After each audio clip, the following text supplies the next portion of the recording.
driving a Hilux, and I noticed I'm being followed. Okay, let's see if I can lose this guy. So I take multiple turns and this guy is still on me. As soon as I hang up the phone, I am surrounded by like cars left and right. They all get out, put me under gunpoint. They locked me, and I had an Apple Watch on, and my friend was calling me. I responded on the Apple Watch, so he can just hear the background noise, like, help, I'm being kidnapped, like, just so he can hear me. Didn't take him long. They reached for my phone and turned it off. Welcome to Combat Story. I'm AJ Pasciuti, a retired Marine, Force Recon, Scout Sniper, and Marine Gunner with 21 years of service, multiple combat tours, and a lifetime of lessons learned in the arena itself. On this show, I sit down with warriors from every front line to uncover what combat truly feels like and how it shapes the way we see life, each other, and ourselves. This is Combat Story. In today's Combat Story, we sit down with Azad, known overseas as Mike, a man whose life traces one of the most extraordinary arcs of the post-9/11 era. A Kurdish native of Baghdad and a child during the 2003 invasion, Azad's first encounters with Americans weren't shaped by movies or media, but by U.S. soldiers occupying his hometown when the stakes were at their highest. Driven by curiosity and necessity, he taught himself English before applying to become a U.S. military interpreter. He would go on to serve alongside of some of America's most storied units, the 101st and 82nd Airborne Divisions, Marine Special Operations, and multiple Navy SEAL teams, often in the most dangerous and remote corners of the fight. His service earned him a special immigrant visa, and once in the United States, Azad did something almost unheard of.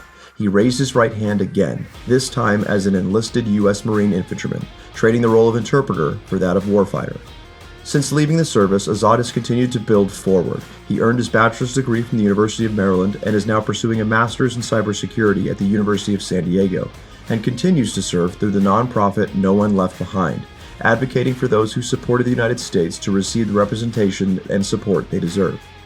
Join us as we walk through Azad's remarkable journey, from a child navigating war in Iraq to a trusted interpreter deep in enemy territory to United States Marine, and explore what service, identity, and loyalty mean when they're lived across continents and combat zones.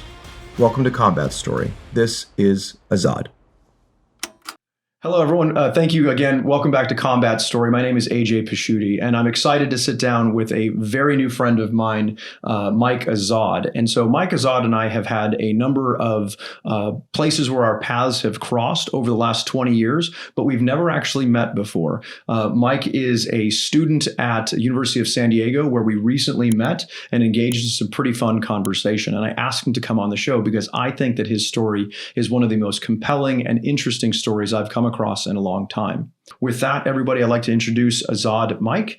Thank you, AJ, for having me. I appreciate it. It's an honor. Dude, the pleasure is mine. Thank you. I am when preparing for this interview, there was so much that was, I can ask so many different types of questions. I can ask a bunch of military type questions. I can also ask a ton of questions that I just don't know in the realm. So if you could start us off with where you were born, when you were born, and a little bit of what it was like in your childhood before 2003. Absolutely. So I was born in Baghdad in 1996. My dad was a taxi driver. And just to add this, before anything, I'm ethnically Kurdish from northern Iraq. Lived there for a couple of years, for probably like 6 years, if I can remember.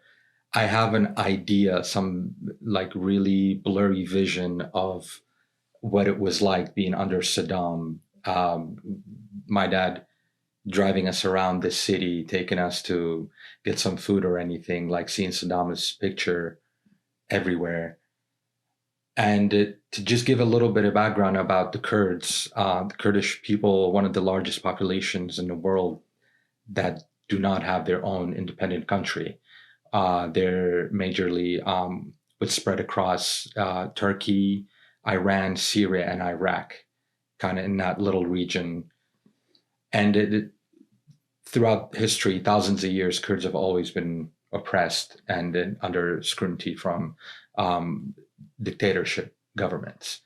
So this is a quick story. My dad shared with us when we were old enough. He said he was a taxi driver driving in Baghdad. This is probably 97, 98, and that he had made a U-turn and he got hit in the back with the Land Cruiser by one of Saddam's bodyguard's sons. Coming up to my dad, seeing that he had an old Volkswagen taxi, they just basically made fun of him that you're just a poor guy who you don't have much power. And thankfully he didn't say anything or didn't share that he was Kurdish.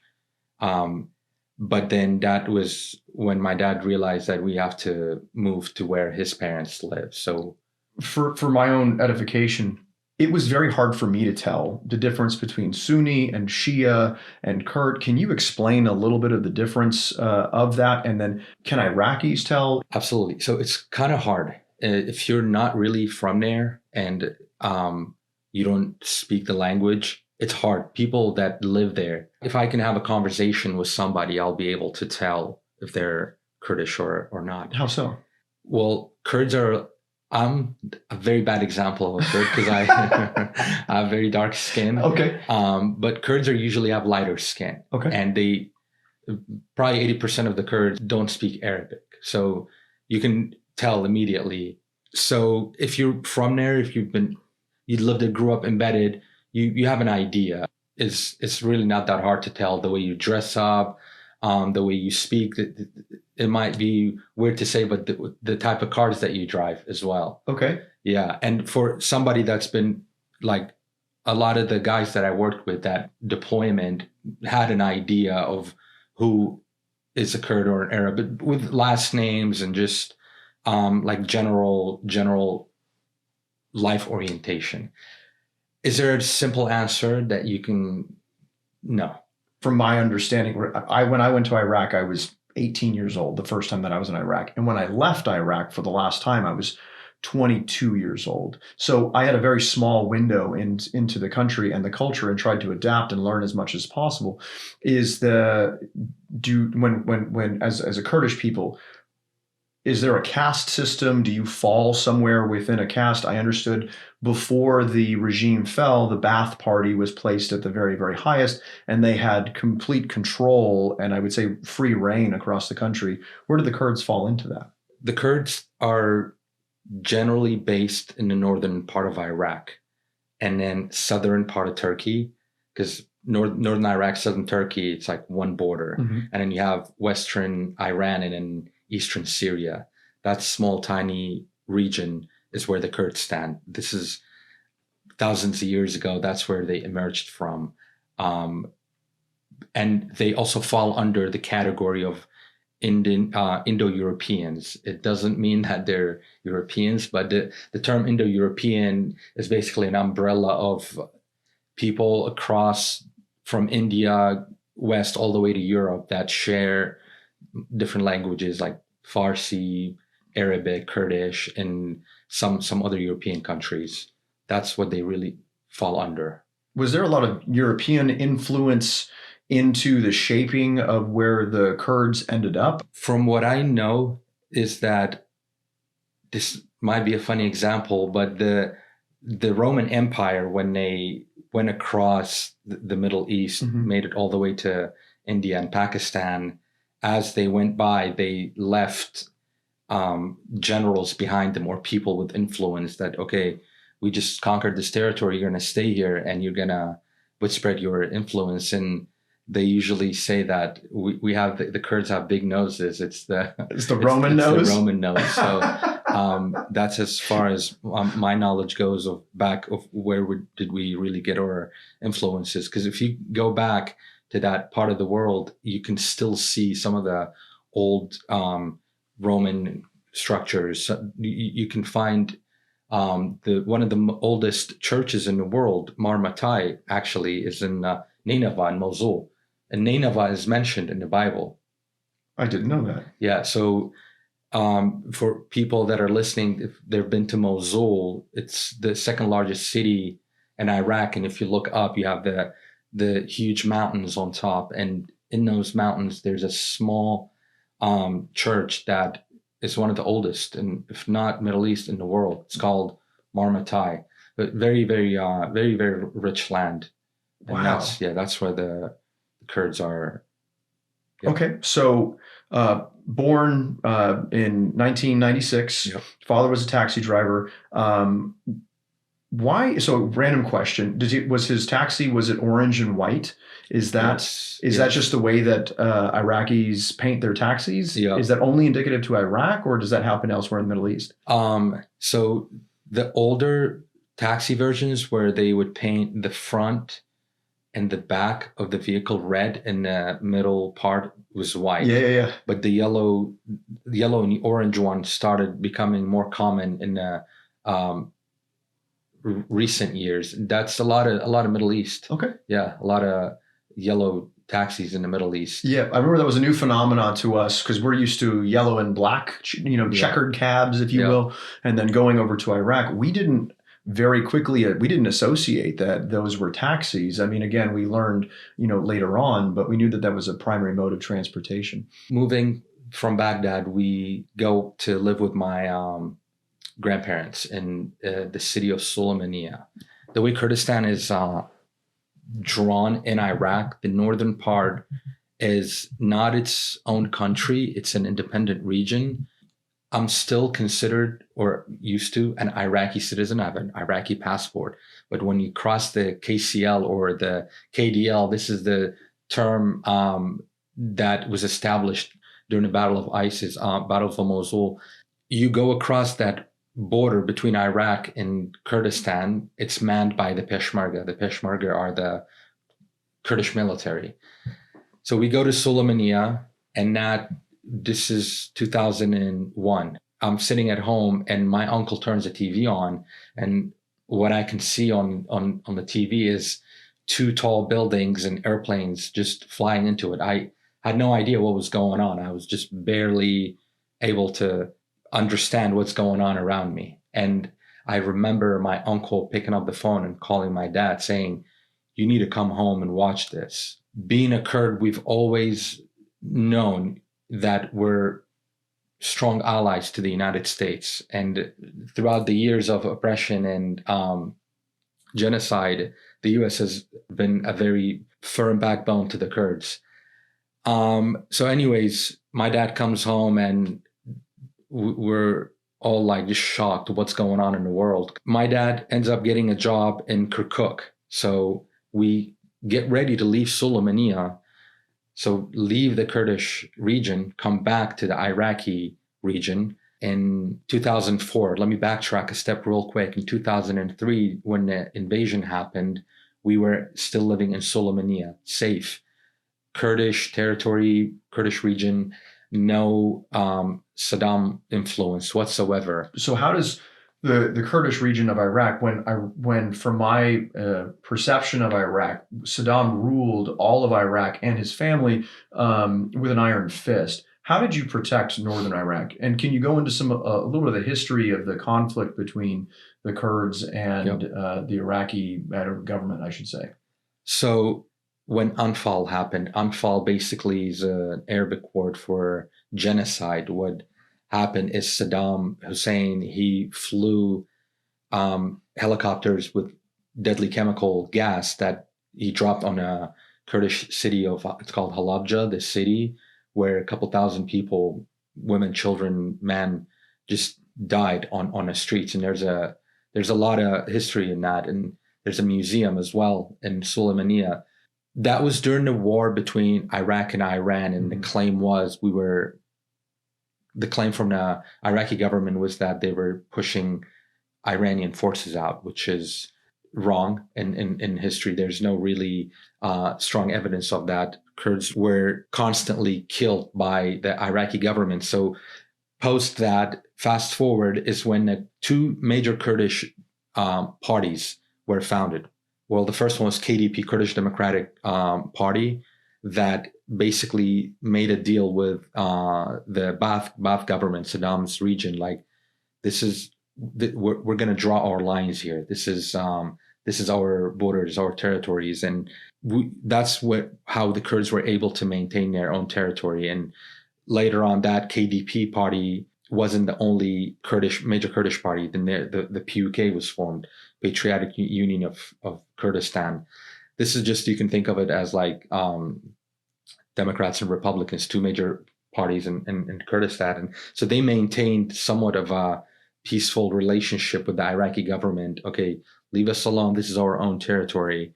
So in 2003, prior to the invasion, this was a message that was going around. We all knew as Kurds, if the Americans invade Iraq, I'm going to go for the Kurds. This is from Saddam, from the Ba'ath Party. So as the invasion, like the initial steps of invasion, there were a lot of threats that went out to the Kurds, like, we're going to bomb you again and drop chemicals on you. So in 2003, I believe it was February, March, at this point, it's my family, my uncle's family, and my grandparents. We all live in one house.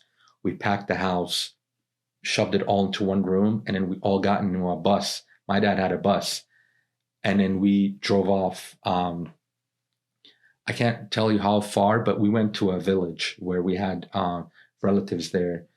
That was our way to go hide from Saddam's threat.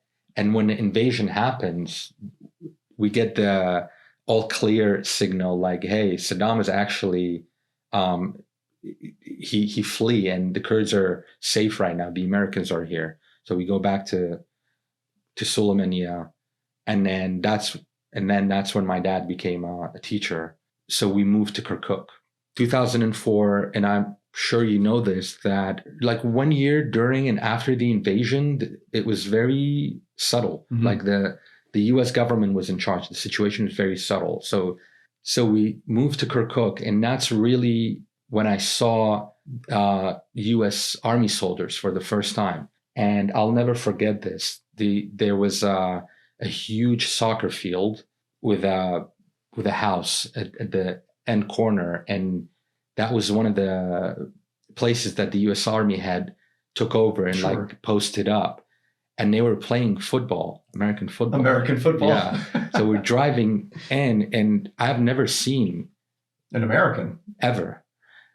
Only time I saw anything American related was my dad and I would watch John Rambo's movie. I do remember in Iraq, I remember I was stationed in OIF-1 after the invasion. I was in Diwania, and in Diwania, they would have random murals of John Rambo with an M60 with no shirt on and the red bandana, right? And that was what I think a lot of Iraqis thought of Americans. Exactly. So if I can take you back just a second. So you are 6 years old, 8 years old. So born in 1996. I'm not going to do math in public. We all know that's my rule. And so 2001, you see two random buildings in the United States and two airplanes fly into them.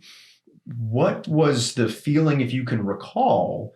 I know that you said your uncle called your dad and told him to get home. What was the feeling? Because there was we eventually found out that the Taliban attacked the United States. Within about 6 months, the United States focus turned to Iraq. Can you explain that time period, if the best that you can, from a 6 to 8 year old's perspective of seeing the Taliban, attack the United States, and then all of a sudden a lot of the rhetoric being raised around Iraq? I never want to forget that day. My grandpa was there and my uncle was there. And really what I could think of in the moment was what's going on in the world. This is scary. This is not good. This is bad. Because immediately, like, people realize that that's not an accident. That's definitely an attack and on purpose. And then going after that, then the threat of Saddam Hussein bombing us and then us going to the village was just, at that point, everything that's going on in my head is war, why, and where is safety, and where am I going to have my next meal, is what I could really think of. And later on, as I grew older and things happened more, is when my perspective shifted and I could see things more clearly and understand what's going on. But I always knew I'm Kurdish and we're oppressed, and we're not able to talk and have a really freedom of speech. And one quick thing to share is my mom's family lived in this town called Kanakin, and that's like close to the Iranian border. So she would go and visit her parents, and she would take me with her, but my dad wouldn't go, and he wouldn't drive us as well. So we would just get a taxi. There's these taxis that drive across the cities from city to city in Iraq. It's like a bus station. You go and you pay somebody, and then they'll drive you. And going through those checkpoints, like my parents speak fluent Arabic, and you can never tell if they're Kurdish. I speak really good Arabic as well. You wouldn't be able to tell, and I'll get into that later of how important was that when I was a translator. So when my mom would visit her parents, she would take me with her, and we would go through bath checkpoints, and they would come and investigate. Who are you? What are you doing? And where are you going? Can you take me through what that's like? So you're 6 years old going through a bath checkpoint. What kind of questions do they ask? Who are you? They're going to search everything, open up the bags, the trunk, because you're coming from Kurdish territories, and where you're going. They wanted to see if you're mukhabarat, meaning if you're conducting espionage. So they want to see if you're Kurdish intelligence that's trying to come across the border to collect intel. That's why there was no men. Like my dad wouldn't go. Okay. It's women and children, and my mom was really worried. So when we get to, and I'll never forget this as well, and I would like to write these things down somewhere now that it's on record. When we got there a few days later, and what the Ba'ath would do, they would bust down houses randomly and search, like, what's going on? What are you guys doing? Who's this and that? I remember one day we were at my grandparents' house. They had a huge front yard, and I hear a huge, loud knocking on the door. And my aunt looked at my mom and said, "Go hide him. This is the Ba'ath. They're searching." Because go hide you? Yeah, because as a kid, if someone comes up to you, like an officer in the Ba'ath party, and they ask you a few questions, you might slip. Yeah, you're going to tell everyone. Yeah, you're like, "Oh, so I'm Kurdish. My dad's my."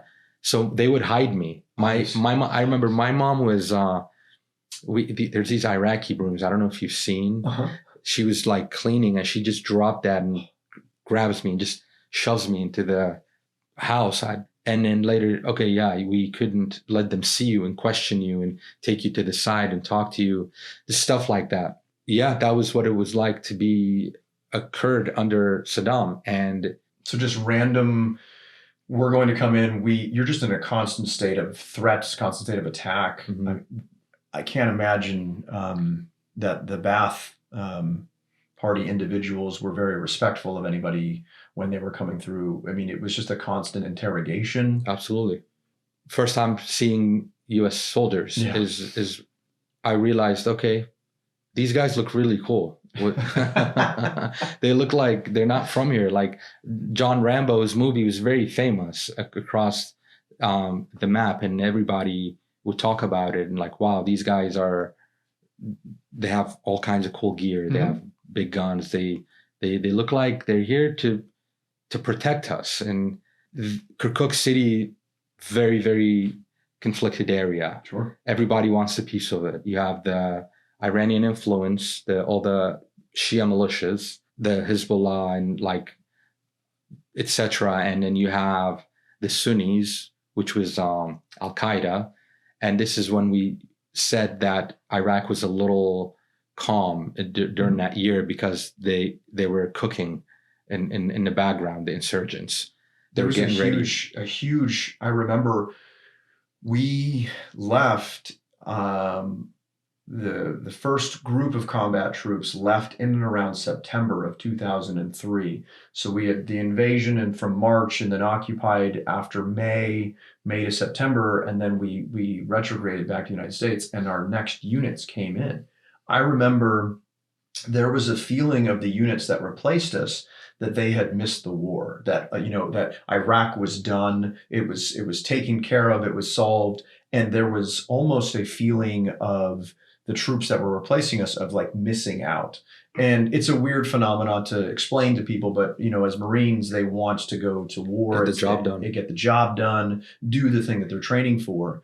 And then I remember it simmered, and it simmered for a while. And so, yeah, what was it like during that time frame where there was? I remember in 2003 driving around Diwania by myself in a Humvee with a boombox. And so I was going from checkpoint to checkpoint at 19 years old with just like a CD boombox thing, listening to whatever tunes I was with a gun in my lap, completely in a soft skin Humvee. If I would have done that in April of 2004, it would have been a very different experience. So what was happening as far as the Kurdish people? You were in Kirkuk. So, okay, the invasion's over. Saddam has now gone into hiding. What is going on with your family? What's going on with life? Are you guys trying to get back to normal? So we get settled in Kirkuk. We go to school. And then that's when I started seeing more and more of U.S. military guys, like the U.S. Army, the Marines, just Humvees, like huge up armor trucks down the road driving, and just convoys.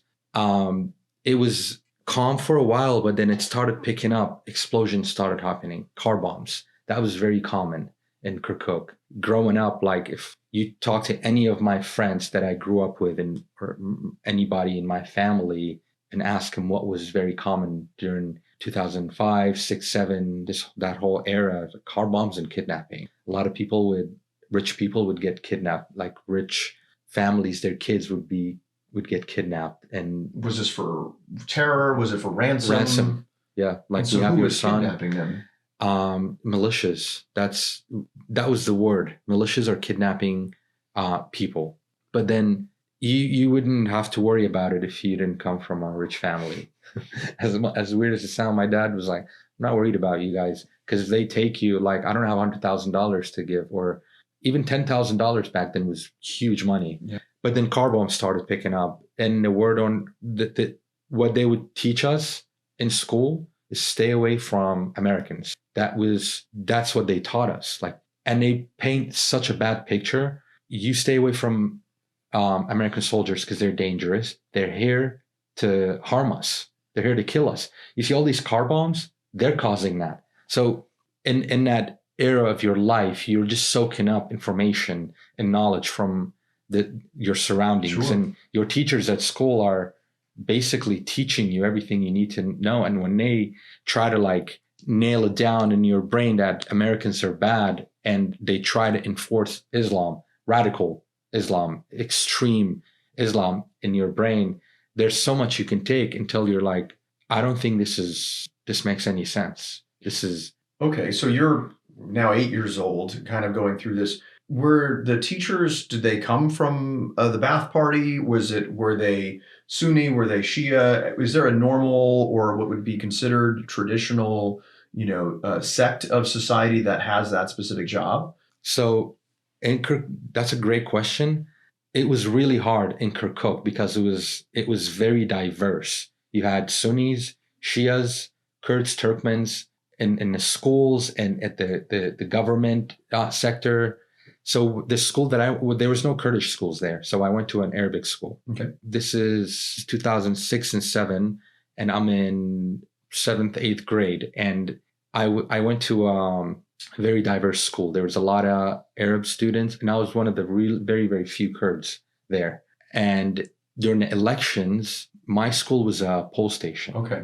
And then they had the army secure the school. Mm-hmm. So they would come and set up around the school while we're at school. And this was January 30th, 2007, if I'm not That's perfect. mistaken. Yeah, that's perfect. It was the first Iraqi elections. That was really big. That was an important milestone for the United States to hand over, control, to establish a free and fair. That's why Fallujah was fought in the first place. That's perfect timing. I think the second election mm-hmm. is when I was able to start interacting with soldiers.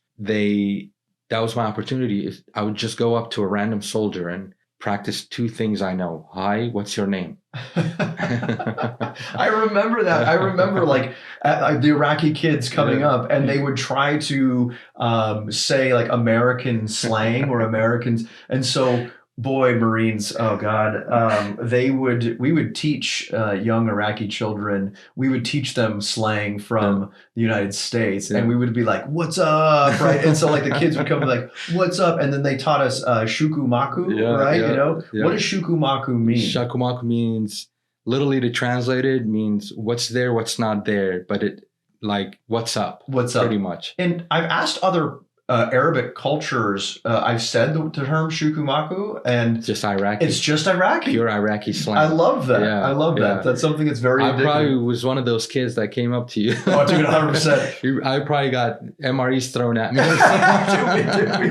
we would have candy, right? You know, and they would always come up and say, Bush good, Saddam donkey, right? You know, like, and then I remember, you know, it was heartbreaking because you see a lot of these children, right, that are now thrust into a war-torn country that they didn't ask for, they didn't understand, and then are in this constant state of fear. And then you have Americans that are rotating in and out of these. We would establish relationships with them where we could, and we would have that for 4 to 6 months, wherever that was at, and then we would move on. And I always felt kind of sad from that, I think, at some level, because I would get to go and, you know, go home and go away from that, you know, the war zone. And I always felt for the Iraqi children that really had to stay. And that was kind of an empathy, you know, kind of, you know, guiding through that.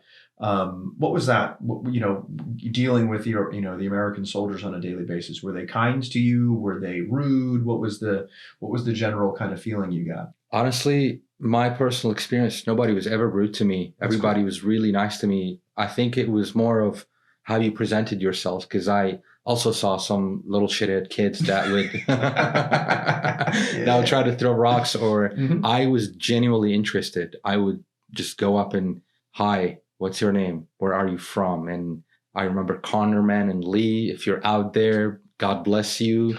Probably just saw those dudes like once or twice at my school, and they just disappeared. It was just people that I had a conversation with. "Where are you from?" I've heard Los Angeles. I've heard Chicago is the only thing I can remember from interactions with random soldiers. And that got me in a lot of trouble at school. Why is that? Because I went to a school in Iraq, and it was an Islamic school. Like, it wasn't teaching you Sharia law, but learning math, chemistry, everything else. There's a specific class that's called Islamic Studies. And they teach you all about Islam. You read the Quran. I'm left-handed, and I write with my left hand. And my Islamic teacher would tell me, "We need to cut your wrist off because you're left-handed. You're writing the Quran with your left hand." And that was one of the big highlights for me, to tell myself, "No, this is not it." So when they see me approach the soldiers, I would get in trouble. I would even get like my ear twisted by my teacher. "You're not supposed to hang out with the infidels." That's what they would tell me. And then that made me hang out with them even more. Yeah, you know, preteen, teen, right? You know? And then, so really bad experience in high school. I didn't like it. It wasn't, the only fun I had was my friends, that we were just shooting the shit, doing our own thing. What were the conversations like? So now that you're a teenager, and this is, you have now, your entire life has been shaped by either subjugation has occurred or now being raised in a literal war zone. What were your conversations like as teenagers, and the gravity? Did you guys try to do things like normal teenagers and just, you know, hang out and shoot the shit and talk about whatever and girls and whatnot? Or was it like heavy politics, grand scheme? Where are we at in the world? How can we help? What were those conversations like? It was really, what can we do to separate ourselves from this community that we're in? I kept my circle very small to this day, and the few friends that I had throughout the whole story, they're still my friends. And the conversation would be, when we graduate high school, what's the best college we can go to? What's the best job we can get? How fast can we learn English? It was a very big one. So English is the pathway, English in for college? Freedom. Wow. Yeah. And then So that's when I was inspired, actually, that's when it started. Okay. One of the soldiers, that his name was Connor, man, he asked me, hey, and he was jokingly saying that. I was in 8th grade. He's like, hey, do you want to be a translator? You look like you know English. And I said, no, I can't. I'm in school. Yeah. Like that thought had never come to me until he said it. As soon as he said it, that's when it clicked, and I thought about it, said, I want to be a translator. I really want to be a translator. Because I can get to hang out with these guys more. I swear to God, like I would just walk by and you'd see the Mad V door open and like look inside, like, wow, that's all like the stuff all inside. the stuff inside. Like they got the pill tours on. Yeah, it is really cool inside it's those so things, cool. right? It's like being inside of a spaceship, right? Yeah. You know, and there's like hydraulics inside of them. Even the Humvees, the dudes had their like helmets on and they just look like they're busy and they're about to go get some. That's when I realized, oh, I need to be a translator. And for me to do that, I need to be really good at English. So what did that process look like? I basically taught myself English. And there's a lot of people that in Iraq to this day that speak really good English. I got into a lot of movies, like Eminem, Michael Jackson, like American music, movies. And some people talk to me here and they're like, you don't sound like you're from Iraq with your accent. Yeah, you don't have an accent. Yeah, I didn't really work on that. As soon as I started, it just came out. I was very driven by the excellence of being an interpreter and learning English. And that was my motivation. So you're now in high school. So Right. Arabic is written from right to left, Yep. and English is written from left to right. Yep. I couldn't imagine sitting down and trying to learn Arabic. It is such a foreign concept to me. One, my brain doesn't really wrap around learning or reading the opposite direction. What was that like? So did you have books? Did you have access to the internet? So you said movies and music. Did you learn, conversational English and then eventually learn, literary or written English later on? So they taught a little bit of English in school. Okay. They had a book where the first thing you learn is apple, book, door. The foundation was there. Up to this day, they teach it. That really helped me. Like the ABCD, they teach you all that in school. Okay. But access to movies and music, I would just go to the store and buy CDs. Yeah. So for most people that didn't go to Iraq, there are a lot of the convenience stores or even the little shops that we would allow on base, they would have a lot of like bootlegged movies, right? And so we would catch a lot of the releases of newer movies where someone somewhere across the world would bring like a Sony Handycam into a movie theater and you would watch whatever was releasing in the United States or across the world. We would watch the same movie, but it was from the back, of the movie theater itself. And you'd hear people cough, right? Or somebody would stand up in the middle and walk to go get popcorn and kind of go through this process. And so I remember there was a whole bunch, I think they came in from China or something like that. Yeah. And so we had a lot of bootleg movies. Is that where you got yours? Yep. You just go to the store and you buy movies and music and you just play it on a CD. This is before we had internet. It was challenging. It wasn't easy growing up in Kirkuk. I remember, so this is back when I was in 6th grade. And I want to share this because there's a lot of moments in my life that happened that I feel like it was a miracle and God was looking out for me, that I'm really not supposed to be here. So 6th grade, last period of class, we're back from break and the last period of class is about to start. And my desk was next to the windows. I had told my friend, hey, I'm going to move to the middle. And the last period was English. I was already good at it. I said, I don't need to really pay attention in class. I'm going to move to the middle and take a nap. You sound like a normal 8th grade. And take a nap? Is that what you said? So I moved away from the window and my school was wall to wall with the police station. And they had this, I found this out later. They had a very high individual locked up there, Al-Qaeda, and his boys were trying to break him out. So they pull up with this semi truck full of explosives, and it goes off. Are you serious? Yeah, like a car bomb. And I mean, a semi bomb at this yeah, point. Yeah, like very, very common. And my friend got all messed up from because the windows shattered on windows blew in. Yeah. And he broke his nose because he had hit the metal frame of the window. Yeah, with your big nose, you'd have been screwed. I swear. And then just chaos erupted, and everybody's running around, and people are crying, kids, and the only thing I could think of is, where's my brother? He's older than me, but I couldn't find him. So I run back home, and as I'm running out of school, going home, like the pieces and sharpeners are just falling off from the sky. It's like it was a huge explosion, and I run back home, and the doors are open, and I see that the curtain had fallen on the stove and was burned up at home, and all the windows are shattered from the detonation. Yeah. Oh wow. And my mom had left running looking for us to go find you. Yeah. So you guys must have like crossed it. Yeah, that was very, very common. That happened a lot, and we also knew that you're not supposed to hang out in crowded areas because those guys would want to take out mass people at once. And there was one instance where we were at the bazaar, me and my friends just chatting it up, and then we start walking half a mile down the road, and boom, car bomb goes off right where we were. That was very common. Could you sense that something was going to happen, or could you see or feel? Could you tell when there was Al Qaeda, when there was, a militant group in the area? Could you tell them apart?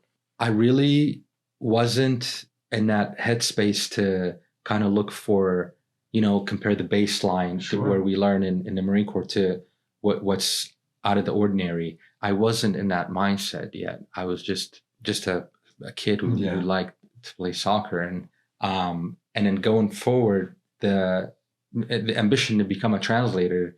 Then I started practicing, and 2011 is when the U.S. military pulled out, and I was devastated. Because that was my only opportunity out. Because translators would go to America. I had friends that had older brothers or family members. Yeah. They're like, they went to the U.S. How? Well, they were a translator. We were very close with our translators, and especially when we were in heavy kinetic environments, because they wanted a free and fair Iraq, just like, was the reason why we were there.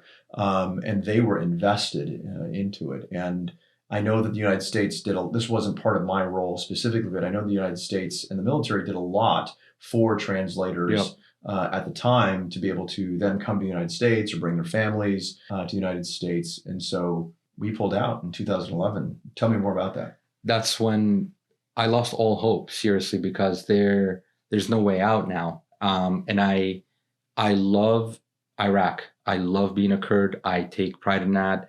I carry a lot of good memories with me. I don't talk down on it, but I knew I could do better elsewhere. And I knew leaving would help me grow more and become a better person.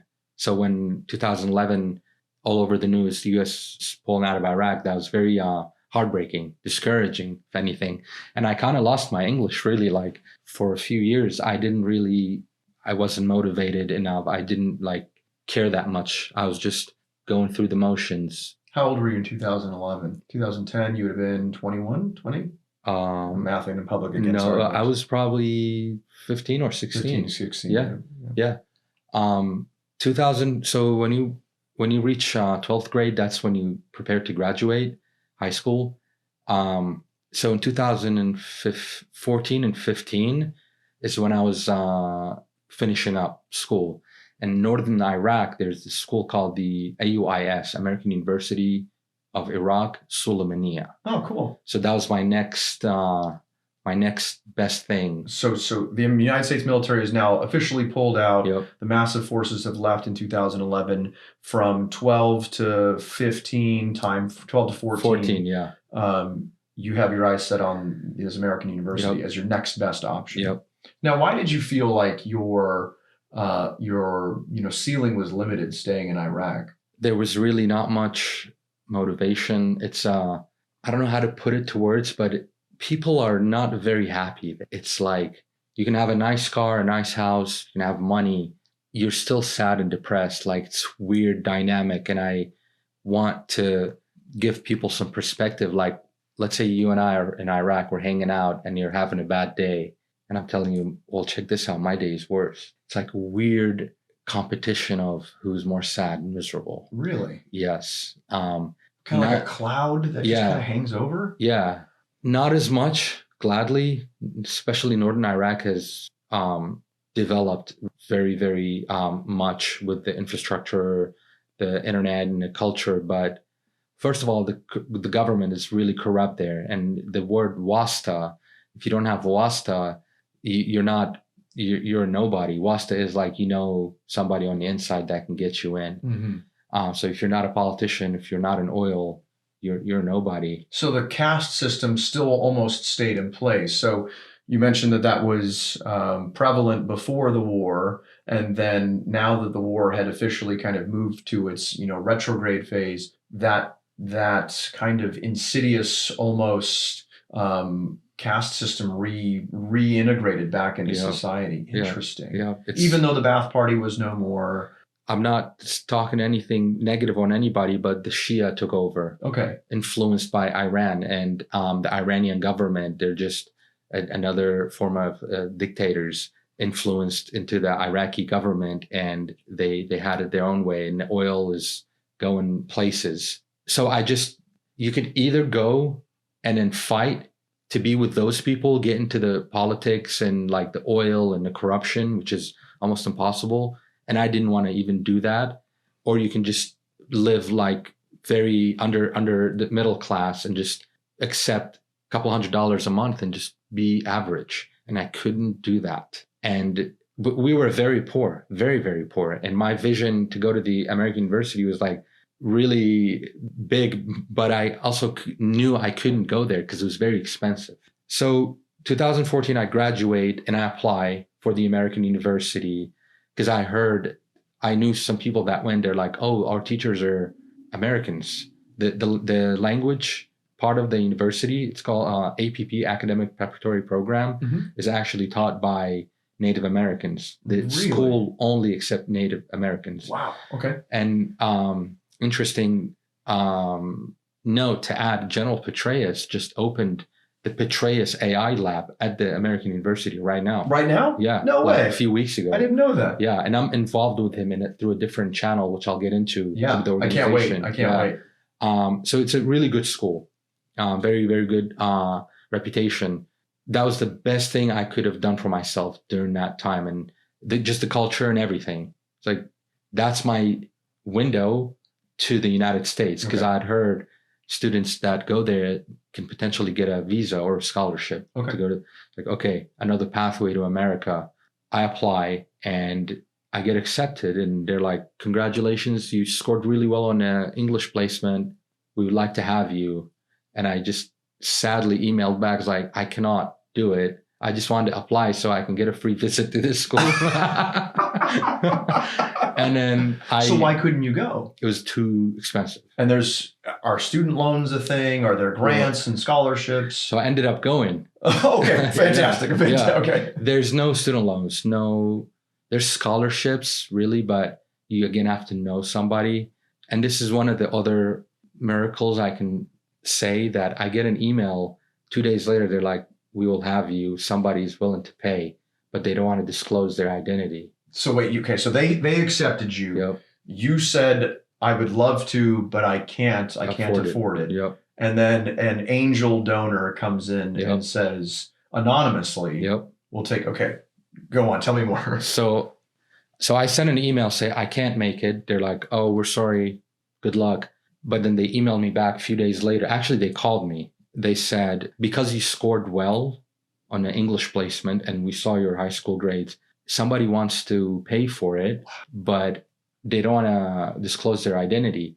And there's Kurdish cultures. The Commandant's List, one of the books that I read, Warrior's Ethos, talks about warrior cultures. And then each community or culture in Iraq, they had their own little way of doing things. So I can say the Kurds are honor-based culture. Yeah. So to accept money from somebody else was really hard to accept. Yeah. So I had to like swallow my pride and talk to my parents about it, saying, hey, somebody wants to pay for my tuition. And they said, go ahead. That's an opportunity. Like treat it as a scholarship. But they're probably like, what are you doing? Say yes, idiot. Right? So that was just one of the very, very happy moments of my life. This amazing lady that worked at admission, she doesn't work there anymore. She would call me whenever the tuition would be due. She would call me, and it's all cash there. And then I would go to the office, and I'll say this I'll never forget this. She would, hey, shut the door, have a seat. She would give me an envelope full of $100 bills. I swear to God, this is, to me, up to this day, it's like, what? That was a fever dream. She's like, here's your tuition, and there's extra for you. Go pay it. And also send me your screenshot of your grades. Well, I had to maintain a level of grade, but I went through 3 semesters like that, and I loved every single day of it. And that's when my English really got better. That took off, right? Yeah, I had incredible teachers that were Native Americans that taught me English. And one day the news starts picking up that, oh, there's a group of people called the Naqshbandis. They're in Mosul. They're causing some trouble. They're people, and I had turned that off in my own head. Like Al-Qaeda was like there was not much activity, not much car bombs, and I had moved to Sulaymaniyah from Kirkuk. I lived in the dorms for school. And then one day it's Friday, and Fridays are like, it's the weekend in Iraq. Mm-hmm. And we were sitting at home. I was in Kirkuk. We were eating lunch. And then my dad's like, oh, shut up. He turns the volume on, and there's this dude fully in black, huge beard. And there's other dudes next to him with RPGs. And then this is inside a mosque. And this is live news. And there's just people like sitting, and you can see the fear in their eyes. And this dude is like, this is Abu Bakr al-Baghdadi. We just took over all of Mosul, and we're coming for all of you if you're not going to surrender to the Caliphate, the Islamic Caliphate. Can you explain the Islamic Caliphate? Meaning the fundamentals and rules of Islam. You have to give in. You cannot smoke. You can't do anything. You have to grow a beard. So like the extreme fundamentalists. Extremes of the extremes. Like even the regular Muslims that were in the government, the Peshmerga, the Iraqi military, they had to also surrender. Regular Muslims were infidels, and this is ISIS. So we were all shocked and very, very concerned. What is this? What's going on? I'm living like a awesome college student, right? USD similar. I swear to God. Yeah, college on the hill, like USD. Yeah, getting cash. I'm just living it up. And then that's when things started getting a little weird. And I started paying attention more to the news. And my dad's cousin is a very famous general in Iraq, actually. He's Peshmerga, Kurdish general. And he was shot by a sniper. And this guy is famous. Hussein Mansour, you can look him up later. He has a story of him crawling up to a tank, an Iranian tank, just going in there and shooting all of them with a pistol. This dude was a brave man. And the fact that he was on the berm in the front lines looking with his binocular, like, tells you how brave he is. Sure. He was a general, but he was acting like a Lance Corporal grunt in the front. Leading from the front. Yep. And that was very hard for our family. And then I had another cousin, my cousin. He was a young lieutenant. He was in charge of one of the checkpoints in Kirkuk City, people coming in and out. And there was a VBID that pulled up to his checkpoint and blew up and killed him. So vehicle-borne IED? Yeah, vehicle-borne IED. Second hit, just constant hits from ISIS. And that's when the U.S. military started showing back up to Iraq. Right. And it got really personal with ISIS because they got really close to Kirkuk, and they actually infiltrated through Kirkuk. One night at 3 a.m., they roll in. This is 2015. They roll in with a Kia truck, like a bunch of them. I don't remember how many. And they take over this one mall in Kirkuk. and they post up on top and they just start sniping people, innocent people. Why? Just to establish that they were... Yeah, they're ISIS. They were just causing chaos. That's what they do. Was there a lot of them, or was there just a few of them with a lot of munitions and a lot of arms? Like what? They started from Syria. That's when so Islamic State in Iraq and Syria, they started and they came to Iraq through Northwest, took over Mosul fully. Like where you go to sleep and you wake up and you're like, dude, Mosul is controlled by ISIS. Dude, can you believe that? By Al-Qaeda, like a branch of Al-Qaeda. And we know they will peel your skin alive. That's what they're known for. So they were able to push further down. And the fact that they took over Riyadh, Hawija, these are like little subsidies of Kirkuk, where I lived, an hour and a half, 2 hours. And I don't want to mix up the timelines. I'm sorry. This is as I'm going to the university, right? And then as this is happening, when I was at my last year of school, and this is to this day, I think about it, there were students that had just come to my school that fled from their villages saying, oh, the Naqshbandi / ISIS are taking over. I'm like, so I'm glad you're here. Did you run away from ISIS? They're like, hell no. We like those guys. We ran away because we're scared that we might get bombed by aircraft. I swear to God. And I'm like sitting next to you in class, and we have, like, you could kill me right now. If those guys took over, you would kill me right now.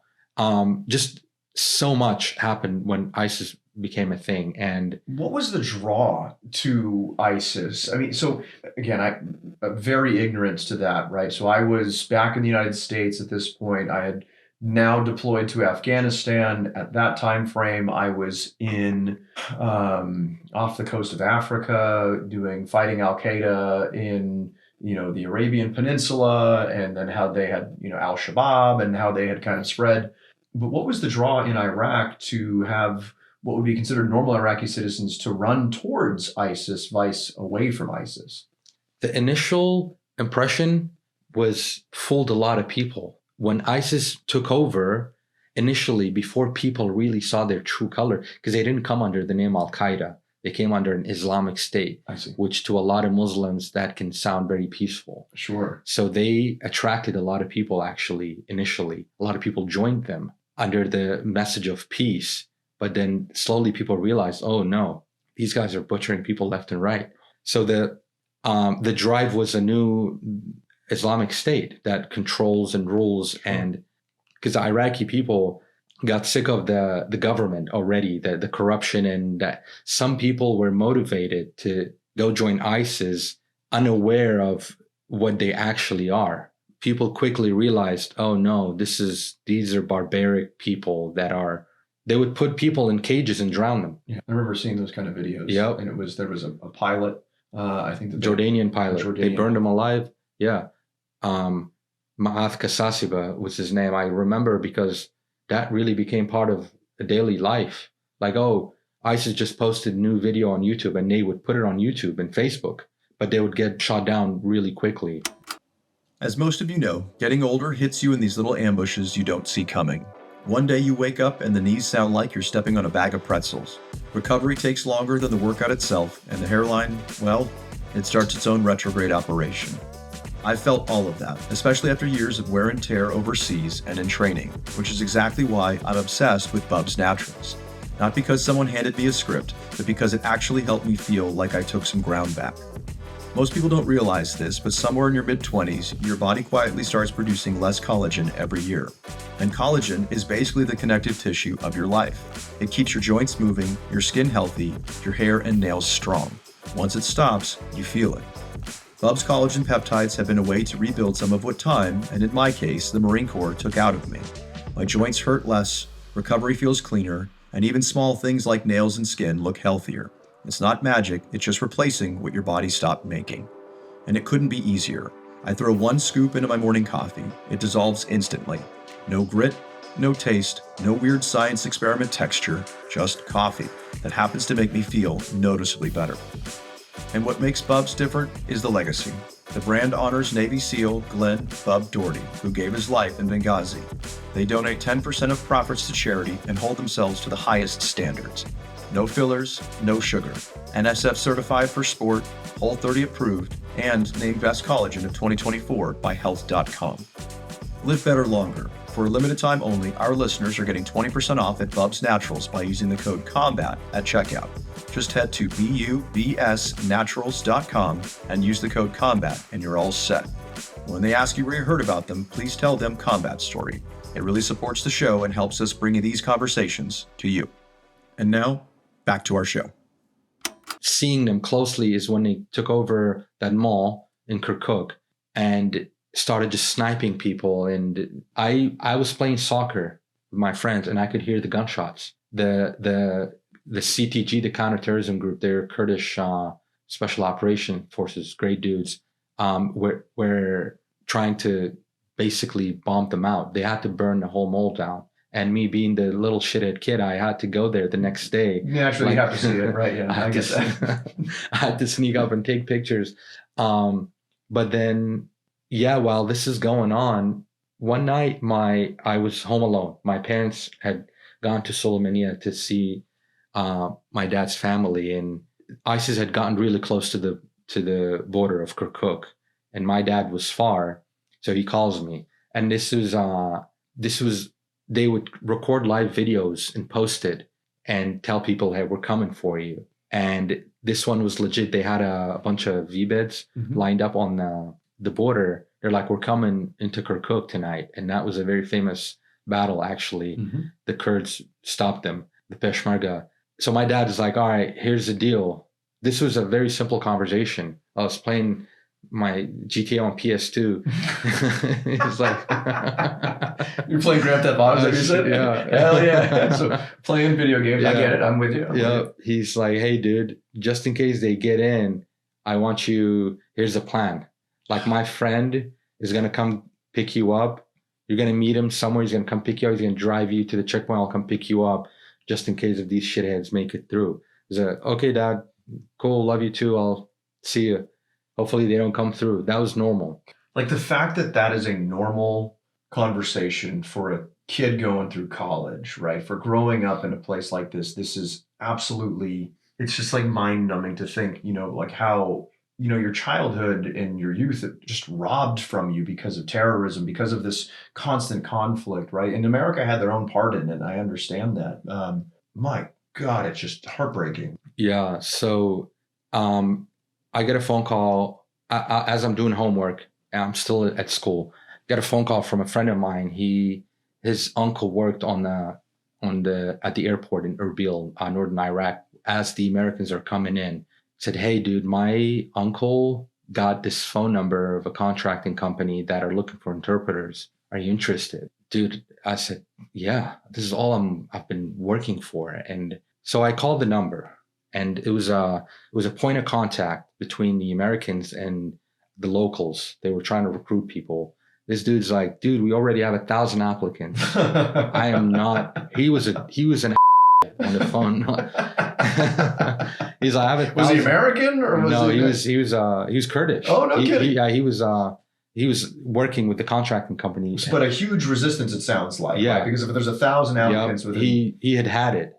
And I called him at midnight. I was like, I'm getting this job. Yeah. One way or another. He said, please give me a chance. You wouldn't want to miss out on me. I speak really good English. I go to the American school. I volunteer, yada, yada. I just painted a cool picture. He's like, I'll give you one chance. So I go and take the test. I drive up north.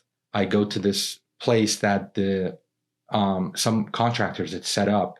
It was like a lot of screening just to get inside the examination room and fingerprints. And like, I took the test. And this is also, again, like one of those things that just wasn't supposed to happen.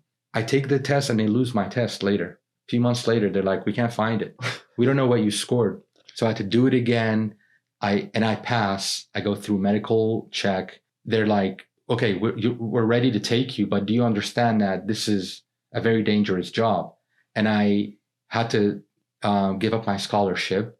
Going through the lady that was between me and the donor, she was like, yes, we support you. If you want to quit school and go do that, we support you. But Wow. yeah, that's a path for America. That's what the donor had told her.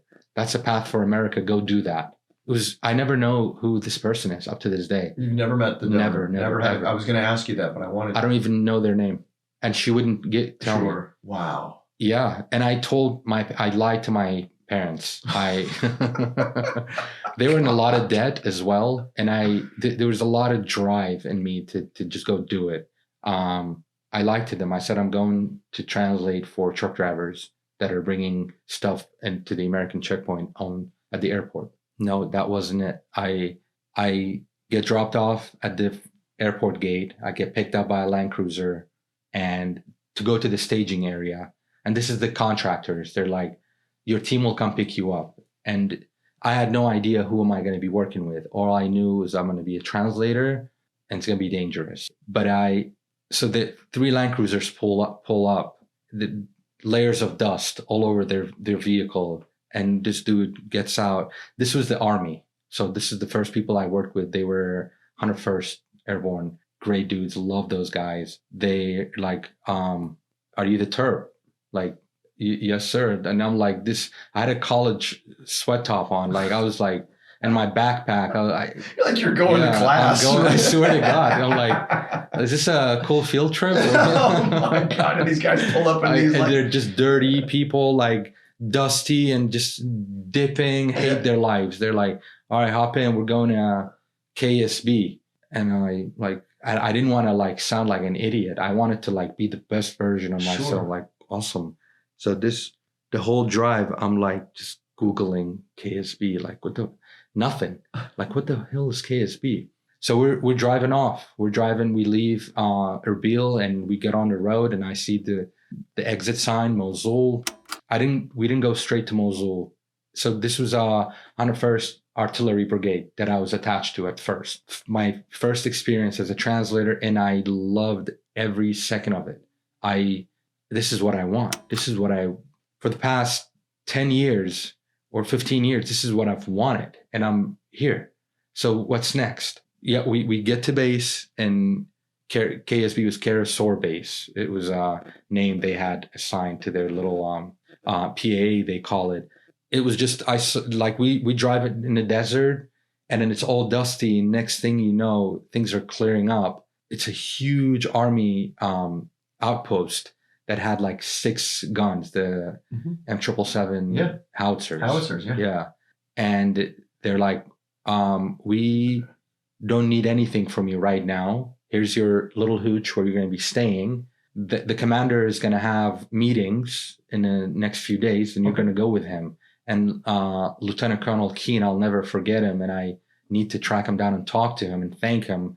He was the first person that wrote me a recommendation letter that helped my case later. So Lieutenant Colonel Keane. Keane, K-E-E-N? K-E-A-N. K-E-A-N? Yeah. And what unit? 101st Airborne. 101st Airborne, Yeah. And it was an artillery battery Yes. within it? Yes. Lieutenant Colonel Keane, if you're out there and you hear this thing, we want to... Thank you. Let us know if you guys find him in the chat or in the comments, or shoot us an email. We'll see if we can't make sure that we get in contact. Yep. So I was a local national interpreter, so I'm still an Iraqi citizen, and you can see how a lot of these guys, it's their first deployment and they don't really know what's going on. Like, oh, we just have a random Iraqi on our base. So like I had to build that trust. Okay. How did you do that? I was just myself. Hey, this is my story. This is who I am. I'm here. This is what I've always wanted to do. And I always found that common, I guess, energy, I say, between me and those young soldiers that we're both here for the same reasons. Like, we love what we're doing and we want to be here. And it was also interesting to them that they just met someone that speaks their language and can paint the picture and give the story of the country in their own language, that not everybody is a bad guy as well. So it was I really bonded with those guys. Whenever I didn't have anything going on. So you had the artillery guys, and then you had they called them the Cow Scouts, the Army Sec 4 guys that had the posts manned, and I would just walk out of my hooch, and because I was closer to the ECP, they call it the entry control point. Control point, okay. Yeah, I would just go and hang out with those guys, shoot the shit, smoke cigarettes.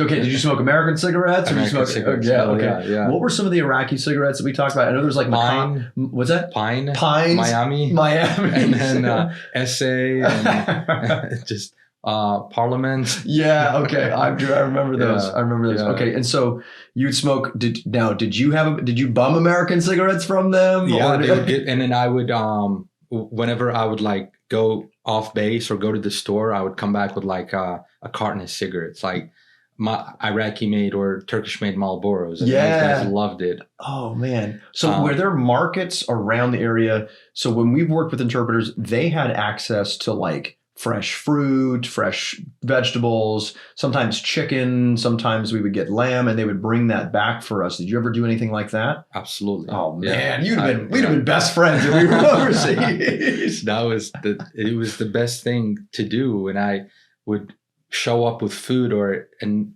these guys would get so happy because the base that I was on, my first assignment was really out of middle of nowhere. Yeah, you said, I mean, you're just like out in this desert of dust and dust, and like this kind of city that we create out of nothing. Yep, barely had any access. So then it started picking up for me. They get a knock on the door. Here's a helmet. Here's a body armor. We're going out on KLEs, key leader engagement. Key leader engagement. Yeah. Okay. Meetings with higher ups. And then I just suddenly find myself in a room with really high ranking officers in the Kurdish military and the US military, and everybody's looking at me. I'm like, holy shit, I have a very important job. Yeah. Holy shit, this man just explained the scheme and maneuver of how they're going to take over this village and what kind of support they need from the artillery. And I'm translating that. That's awesome.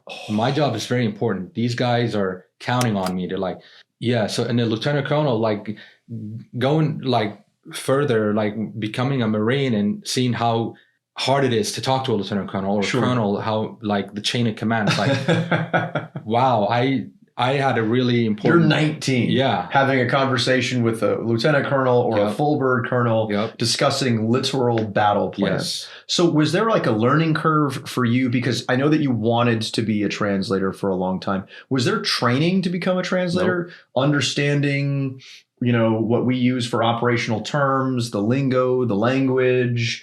Or is it just like, hey, I'm going to pitch my thing and you need to do your best to be able to explain... Wow. Yep. There was no training. You're just thrown out there. But what I did, I really took it seriously, and I knew how sensitive it was. So if you said something I didn't understand, I would say, hey, do you mind explaining that in a different way? What do you mean? Battery, Charlie battery. Charlie battery. Yeah, exactly. Can you tell me? How many guns is that? Exactly. Yeah. So I would break it down. I would try to understand, but it didn't take me long. I picked it up really quick. I had like a note taking gear, and I would just put down important stuff, and I started picking up. I started learning more. Like, wow, this is awesome. Okay, so to me, it gave me a better picture of what's going on in Mosul and who is where and what's my purpose and what's the unit's purpose right now. Basically, the artillery was laying hate on the ground to the Iraqi forces or the Peshmerga to start. So I'm still in the Kurdish territories. Okay. Because the Peshmerga fought ISIS up to a point, and then they couldn't cross it. That's where the Iraqis would take over. Okay. Because remember the region, the draw line, people had different authorities. So the Kurds could only fight so far. Yep. Then they had to turn it over to the Iraqi government. Yep.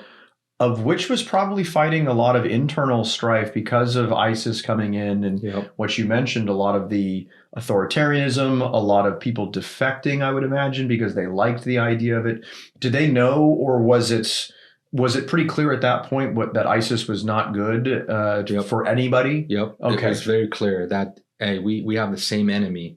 And the Americans were kind of like the middle ground between the Iraqis and the Kurds. And that's when my job was also I realized it's very critical because I spoke both languages. I'm Kurdish and I spoke fluent Arabic. So I translated Kurdish to the Peshmerga guys, and then we would push across the KDL, Kurdish defensive lines, and oh, now I'm translating Arabic. Now I have to kind of like put a different mask on. Oh my gosh. And culturally, right? Yeah. Because they operate independent of one another. So that all the nuances inside between being a Kurd, between being Iraqi, and then also having to speak English. Yep.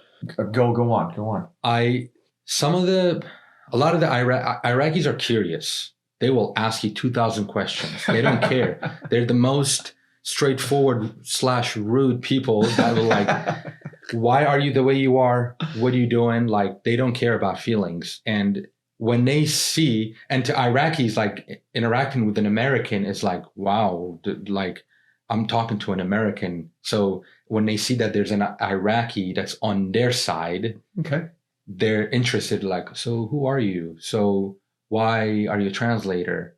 What's your background? Where do your parents come from? So I had to like take a lot of that weird heat and like kind of channel it somewhere else and just focus on my job. So would they pass judgment onto you Yep. if you said that you were Kurd? Yes, absolutely. So if you were to, so you present as Iraqi, Yep. you do not have an accent in Arabic that would identify you as a Kurd. Did you Yep. have to find that you'd have to hide the fact that you were a Kurd? Sometimes. Okay. Sometimes. Well, and also a lot of people can work with Americans, like the national force, like Iraqis, and they could also be friends with the bad guy. Yeah. So as much information they can pull from either the colonel or the terp, they can also give it to their friend. So it's like, it was a weird game. So we move out of that base, we push further, we go to a different, like we pack up and we get the buses come in, soldiers get in these buses, and next thing you know, I am in the front of the convoy in a Land Cruiser, and there's 6 to 7 buses behind me and like 6 semi-trucks with this huge howitzers on top of them. Oh, yeah. And we're driving across the KCL or the KDL to go establish in the Iraqi territory now. Now I find myself at the checkpoint talking to these angry Iraqis, like, who the are you? What's going on here?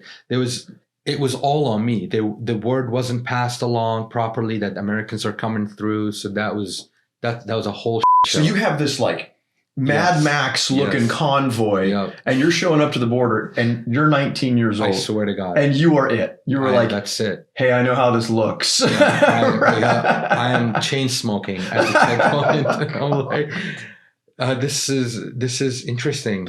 I loved it. I loved just being there. You're it, that. man. You're in the breach. That's the hard thing. Yep. I think for a lot of people to understand is, are you happy to go to war? Are you happy? No, what we are is we're getting to do our job. We're getting to be of value.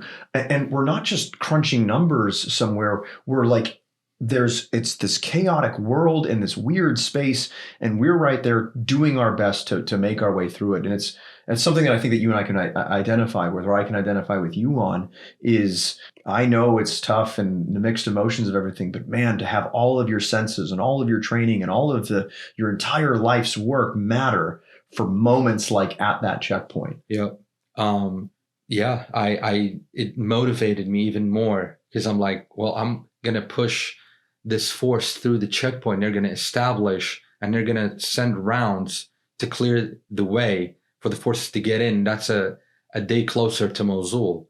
We get up there, we establish, and then the 101st, I made great friends, which I talk to this day. Great. With those guys. They switch over, they get replaced by 82nd Airborne. Mm-hmm. So they're getting ready. And that was the first time I experienced that. I'm like, wow, I just made friends with all these guys. We trust each other. When we were on top of this is the Battle of Bashika, right before Mosul, we were on the hill. We were supporting the Peshmerga, sending rounds down to the city.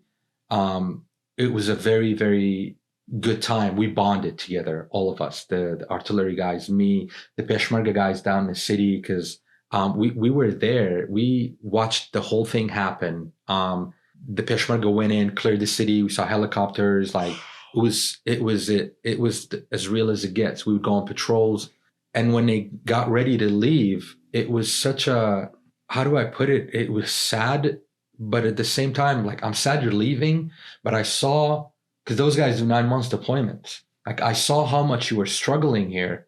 Some guys were crying. They would come to my hooch and they would cry.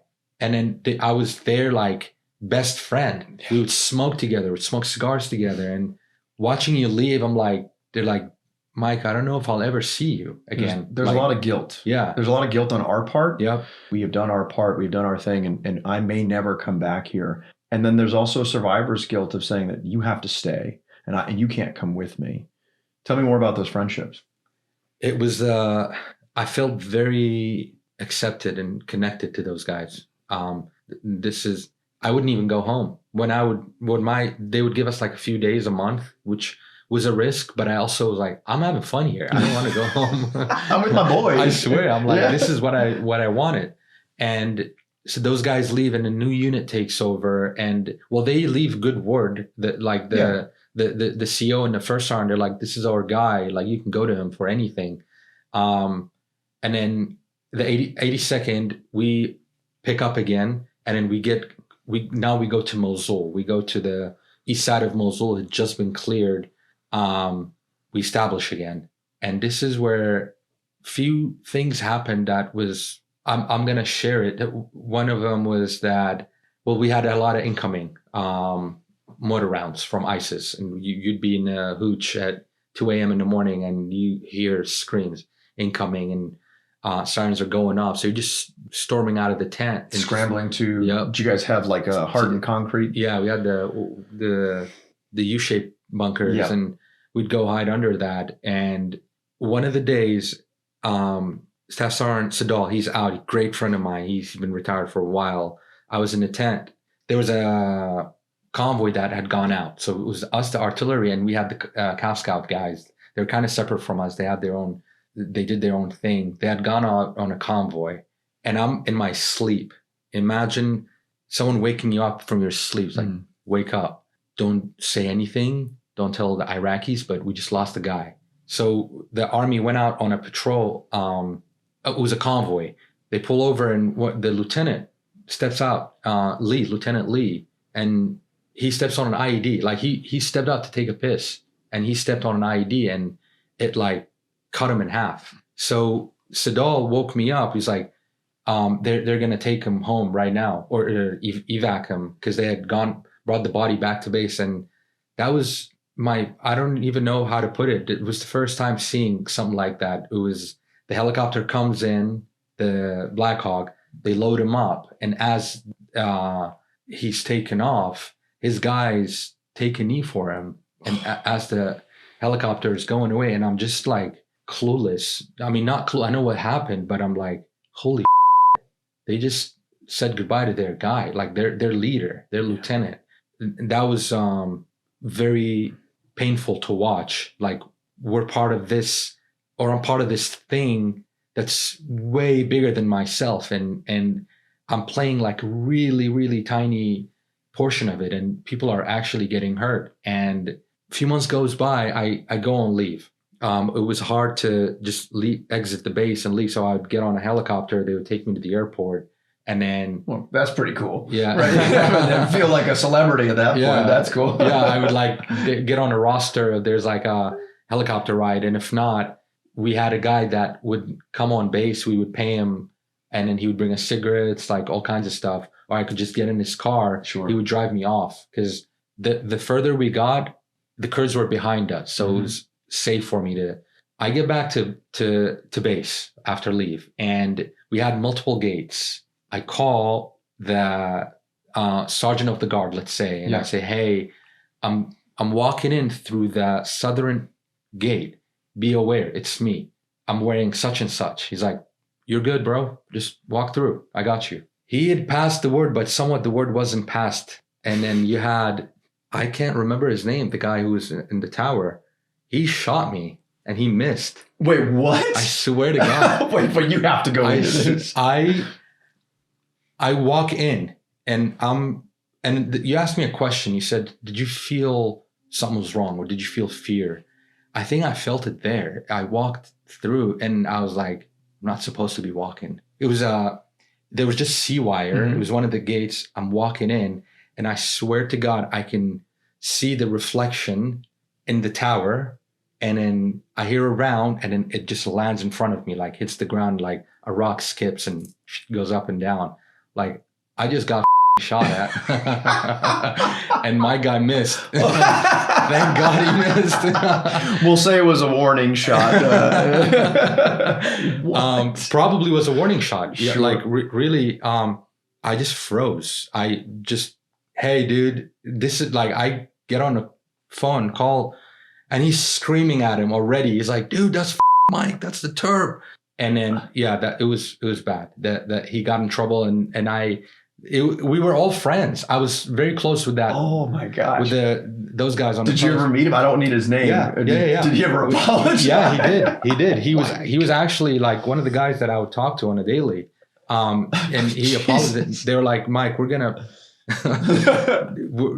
what do you want? I'm like, dude, no, I love you, bro. Like, you're good. That shit, I should have communicated better, maybe. Like, whatever, shit happens. But that was a little tricky, like, okay, like this is times whatever that I get close, and God's like, nope.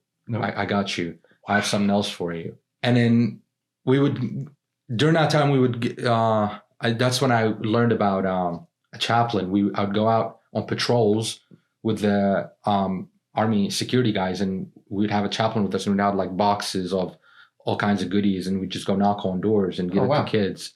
That was fun to do, and that's when the western side of Mosul started picking up. It was really bad. I got to I got to pull a lanyard on one of the howitzers on a real fire mission. What? Yeah.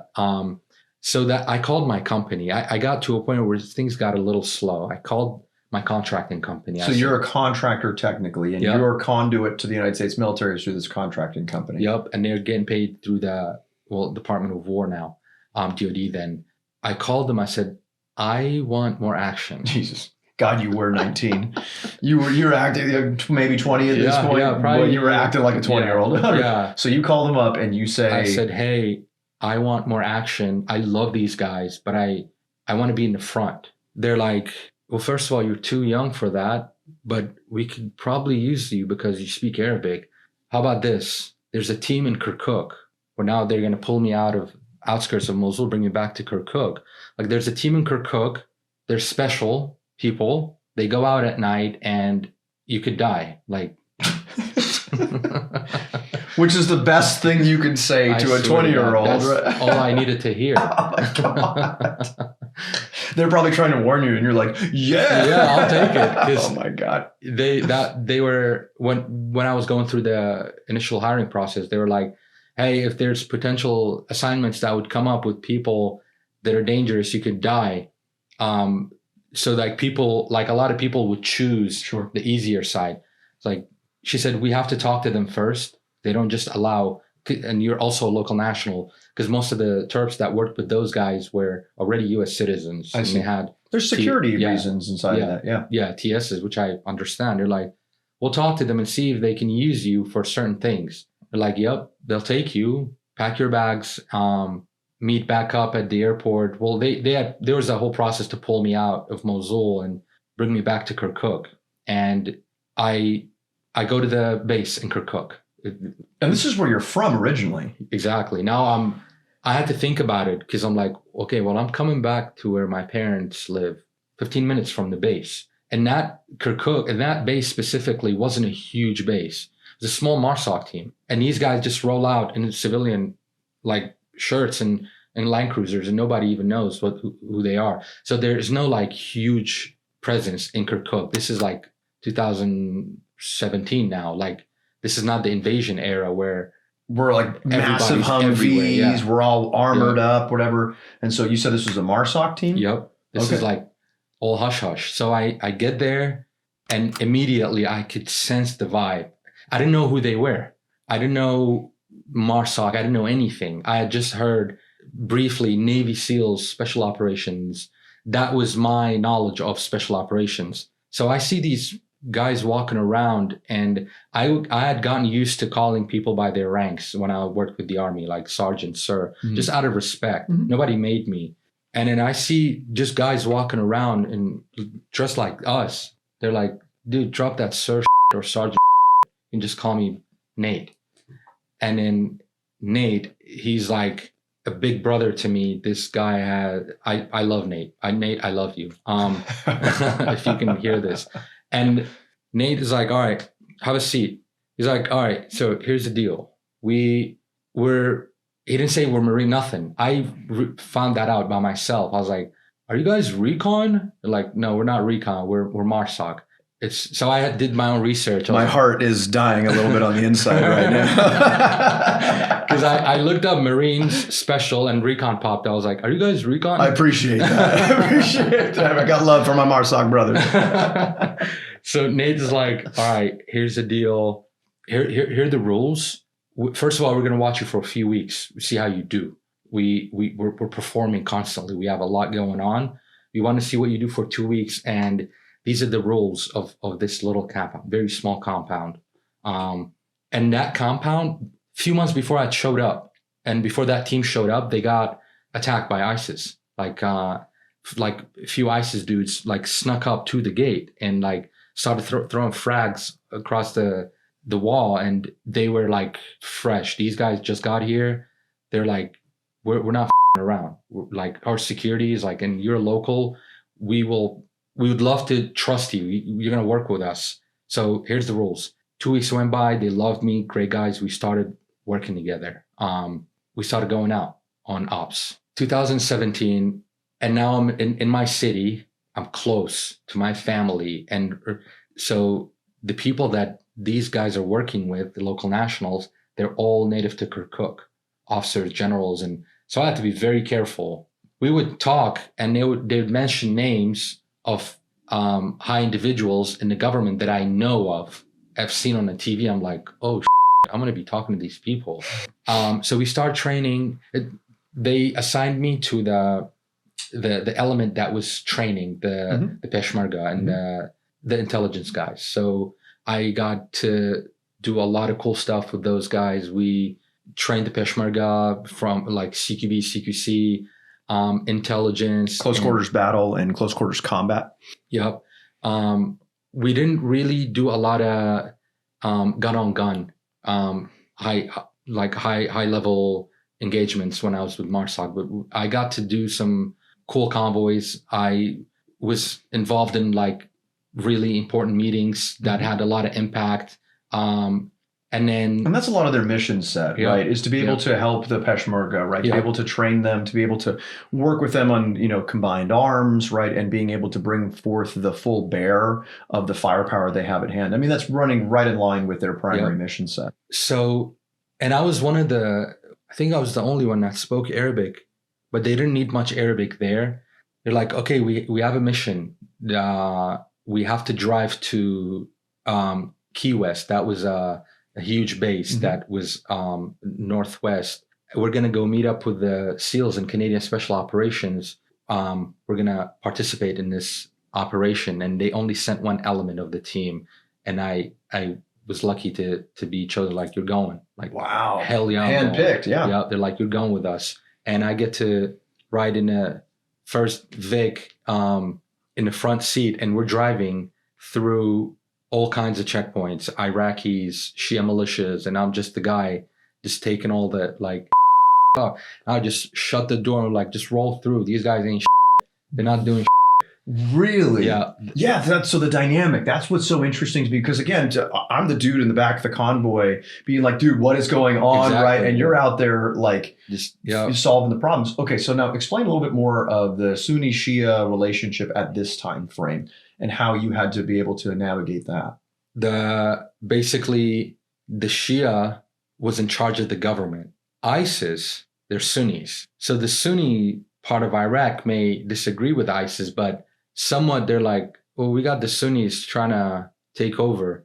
So the Sunnis and Shia already had a lot of beef within each other. And then you have the Kurds on the side, like dude, leave me alone. This is my own territory. Do your own shit. And then just going through the checkpoints, they're like, who are you? Or are you Kurdish? Are you Sunni? Like, who are these guys? And like, how you answer affects the entire. Absolutely. Wow. Absolutely. I have lied so many times. They would bring me a log at the checkpoint. And they're like, okay, in order for us to let you go, you have to write the commander's name and a phone number. I'm like, you got it. Spider-Man. Batman. I swear to God, he can't read it. I'm like, that's his name. That's It's Batman. Call him on the bat phone. This is the Batmobile. It was like a very good anxiety and stress. Oh my God. It was good. I was at my peak. And we meet up with the SEALs. We consolidated this big base, Key West. We prepared to go out. And we're all rolling. We're at this berm. We are posted up. You got snipers. You got 50 cals. You got guys that are trying to throw the Puma up. And then there was some Shia militia guys walking around because that was the Iraqi territories. We were closely working with the CTS, Counterterrorism Services. This is the Iraqi great dudes. These guys, awesome people, trustworthy. We work with them closely. They love Americans. The U.S. trains them and equips them like heavy. So we have 40 mic launchers. Everything is like ready, set. We're waiting on a green light from the president of Iraq to say, you guys can push. So you have the MARSOC sniper and the Navy SEAL sniper. They're like taking pop shots. Oh, he just peeked, pop. And we had the Puma watching. There was like this little compound that it was an unfinished Iraqi building. It didn't have any ceiling yet. So you could see in the pictures like, oh, this is like walking around, running across the corner, like pop, drop. Like What? These dudes are just dropping bodies. So using drones to confirm sniper shots. Yep. Wow. You had the snipers, spotters, and you have me just terping. I had no helmet on. I had my body armor. I had a schmog. Just pop shots are going off. And then you have this one Iraqi dude that ran across. It's like, hey, mutarjim, means like terp. There's a V-bed driving. How did he get eyes on it? I don't know. First, nobody was able to see it. He might have gotten a radio call or something. And I was like, guys, heads up. There's a V-bed. And then it was actually real. Like we started noticing this huge black Mad Max just like going at us like 1,000 miles an hour, and just hell broke loose. Like you got 50 cals, 40 mics. What? Everybody just started empty. And so you're the guy, right? Yeah. So this Iraqi national comes up to you, yells this to you, and then you convey it. Yell it out. Yep, in English. And then these guys get up on their guns. And then they start looking and they're like, oh, is that him driving at us? I'm like, yeah. And I'm recording and I'm smoking a cigarette. Of course you are. Just terping, I swear to God. And then everybody just starts laying hate. The freaking Jav goes off. So they shoot a javelin at it? Yep. It was the most awesome thing. I don't really remember details, but the V-bit got disarmed, and this managed to crawl out and just crawl. And then the JTAC called in a 9-line or an airstrike, and then just kaboom. That was how big was awesome. The explosion? It was huge. Wow! So it actually was a V-bid too. Yeah, it was a huge, like a semi truck. No, it was like, so what they did, ISIS, they would bring a huge like truck and they would like weld big pieces of metal to protect it from rounds. So that looked really scary. Or they'll make. So it was like straight up Mad Max. Yeah. Wow. That goes off, and then we kind of had to keep the posture going for a little bit. We stayed there that night on the berm. And then we started pushing in the morning. Wow. So this is the Zawiya village, right next to the lower Zab River. We are pushing in, and like the CTS were in front because the mission was advise and assist. Absolutely. Really wasn't like MARSOC and SEALs aren't supposed to be door kicking at this point. Yep, This yep. is an Iraqi-led mission. Exactly. Okay. So we're like right behind them as they're going in. And I got to patrol behind an Iraqi tank. It was the Abrams. It was me and Nate. Nate, my mentor now, my big brother. Good. He and I were just patrolling behind the tank as it's going in. And then he's like, all right, we're going to need to post up in the house to kind of get our guns set up and start recon. And this is what kind of really hit me as well, seeing that the fight firsthand. When we went inside this house, the Iraqis had cleared it and our EOD cleared it. We had a guy with us. He was from the Iraqi CTS. He had known people from that village. He had heard the stories of when ISIS initially took over and what had happened to him. We went in and I couldn't keep my hands to myself. Like there was a photo album on the floor that I picked up and I was going through the pictures of the family that had lived there. Yeah. And as it was like a movie, like I'm going through these pictures and this guy is just talking. I didn't even ask him. He was just telling the stories. Like they had been recently married and they had a child. And as I'm going, I swear to God, he's like, they were all slaughtered by ISIS. And you could see hair laying all over the place. Because what they would do is when they would get ready to give up ISIS, some of them would go off, like become suicidal.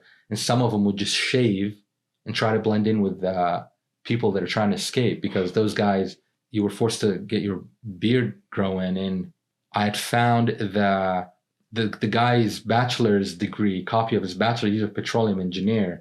So that was really touching. And they were all killed by ISIS. All of them. Yeah, there's blood all over the house. It was just horrible. And then pushing forward, we kind of finished Zawiya. There was a lot that was going on there. That's when I met the SEALs for the first time, not knowing these guys will take over later. I bring him up because there's a lot of individuals in those teams that really were part of my story and me being successful. We push further. We finish the op. We take a few pop shots, and then we come back to Kirkuk. Training continues. We come back to Kirkuk. There's word that came up from higher. Okay, the MARSOC needs to relocate to a different location, and the Navy SEALs are taking over Kirkuk.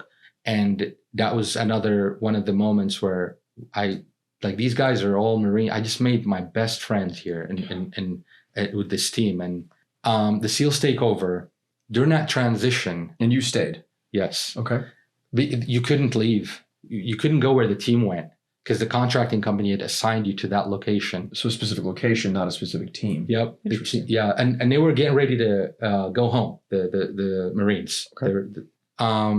Before I get into that, so this compound that I'm on with MSOD, small compound. The Marine Special Operations team? Yep. Mm-hmm. It's just us. And then you had next door to us was Italian Special Operations. Hey. Love those guys. They had their own pizza. Yeah, of course they did. It was awesome. Way to follow the stereotypes, Italians. It was awesome. So those guys, it was just us and them in the Peshmerga, right? Wow. So the Kurds had pushed ISIS back and they had claimed some land and territories. So the Iraqi government was like, we want those areas back to our control. But the Battle of Mosul is still ongoing. So we're partnered with the Kurds. And this is when we worked with a lot of we formed, and I'm incredibly proud to be part of it, saw it on firsthand. We formed a Kurdish force, the Commandos. Really? Yes. Like me, I'm a nobody here, but the team had worked with the Peshmerga generals and they found a few guys. And there was this one guy, I have to mention him, Acom. He's not here with us anymore. Everybody loved this guy. This guy was a Terp back in his days, and he was given a green card and he visited America a few times, but he's like, I'm going back to Kurdistan. I'm gonna continue the fight. So we worked with him very closely, incredible dude. And we formed the Commandos. Okay, so this gentleman, Kurdish, Yep. similar to yourself, got a green card was an interpreter, got a green card, came to the United States, and then I'm sure that as Iraq kind of deteriorated, decided that he wanted to go back and fight for his country. Yep. And then went back. Yep. And that's where you met him. Yep. So did you have a lot of connection between the two of you as far as having a very similar kind of background? It wasn't, we were really great friends, but it wasn't like, we didn't talk about it. It was like, we were focused on the mission. And he was like, to me, he was like like you, he's like an older brother. Like I just looked up to him. Yeah, he's like the pinnacle, Yeah. right? And again, but like to see some of yourself in someone like that, Yep. God, that must have been inspiring. Yep. So we form them. By we again, the teams fund, equipped, let's go out on ops. Before the whole VBIC thing, things are just popping up in my head as I speak. This is great. This is fantastic. We go on a FLOT mission, the forward line of troops. And what we're doing is we're helping the commandos to collect. We're sending out Pumas, and the sniper guys and the spotter, they're looking out, just collecting. There's a small little compound, like probably a mile. Don't even know if I'm being accurate, but you could see it. Mm-hmm. You could see it close enough to see it, but not close enough to walk up to it. And that was the first time I had taken a mortar round very close to me. And then I was with the MSOT team, and incredible people. I love those guys. We started getting mortar rounds, and one of them landed, and it was like kaboom, and I see smoke. I'm like, what just happened? Like, get everybody into the truck. It's a fucking, we just getting hit by mortars. And they're pretty accurate. Yep. Once the first one goes. We got like 4 or 5 of them, and I got in the MADV, and Sam was in front. He's like, is this your first experience getting hit like this close? Yeah. I like how he's like the old war dog. Yeah. First time, huh? First time. And this guy, war dog, yeah. already amputated leg, and he's still in. What? Yes. What? Okay. I You're love going to have this to tell guy. me these guys' Yeah. last names after Yeah, the show. Absolutely. And just give a shout out. What was his first name? You said Sam? Sam. Yes. All right, Sam. War dog, absolutely. War dog. He's like, haha. And then Adam comes over the radio. He's out now. He's like, I need Mike. And Sam's like, you good? I'm like, His mortar attack's still going on. You're like, dude, well, I gotta be. Yeah, I'm good. Like it was hot as shit. I just get out and I go translate for the commandos, and the MARSOC guys had set up 81s, and we flatted those guys out. And I love that I was able to pull security with these guys. Like we had the Crow system, and then we had the little joystick. Mm-hmm. And then me and Sam would just rotate. He would take an out, and I would just loved it. And I would take an out, give it to him. I was part of the team. Going back to when the Iraqis are like, we want these lands back from the Peshmerga, and it's just us, the MARSOC and the Italians. And my family had lived there in Kirkuk. Kirkuk is controlled right now by the Kurds. Not now, but then, 2017. I get a phone call. This is... Pause. I'm going to continue what I was saying right now. Adam, the team chief, is like, hey, call your family. Tell them to leave right now. Tell them to leave the city right now. Because we're Kurdish, and the Kurds are in charge, but they're not about to not be anymore. He's like, look at this. We had ISR, intelligence, surveillance, and reconnaissance. It's an airplane that's looking over. He's like, dude, they're posted up with all their up-armored trucks. They're coming into Kirkuk. The Iraqis. And they're going to run the Kurds over. But we have a common enemy. What's going on? Like, they want their land back. Tell your family to leave. Jesus. Whoever you love, tell them to leave. But we need you to stay here. We're like, I'll stay here. I'm not going anywhere. So we had the Kurdish general that was next door to us. And we were having conversations like, we have to stand down and withdraw. We're sorry to leave you guys here, but we have to go. We're like, yeah, we get it. But we'll take a bullet for you if you stay. So the Kurdish general is telling the Marines and you that they have to leave. Yep. So I have a question for you. Did the Iraqi generals, did the Iraqi, brass, did they have a relationship with you as well because they understood where you came from? So like when, obviously you work for the Marines at this point, did they pull you aside and ever like, hey, Yep. what was that? I was going to get to that. Okay, perfect. I'm glad you reminded me. So I didn't really believe this it was a Kurd in me, like, oh, Kurds are not going anywhere. Like, we're going to be here. Like, because Kirkuk was a very, like, it was very divine for Kurds. Like, we fought for the city. We want to stay here. And we're like, nobody's going anywhere. You died for it, man. Yeah. Yeah. Literally. Like, so Adam's like, everybody, like, go back to your rooms. We're waiting to see what's going to happen. And I went to my room, and an hour later I get knocking on the door, and we had a contractor on base that worked with us. He's a very great guy. He's like, you ready to welcome the Iraqis? He said it sarcastically, but he was mad. I was like, what's going on? He's like, let's go. We go on top of the towers.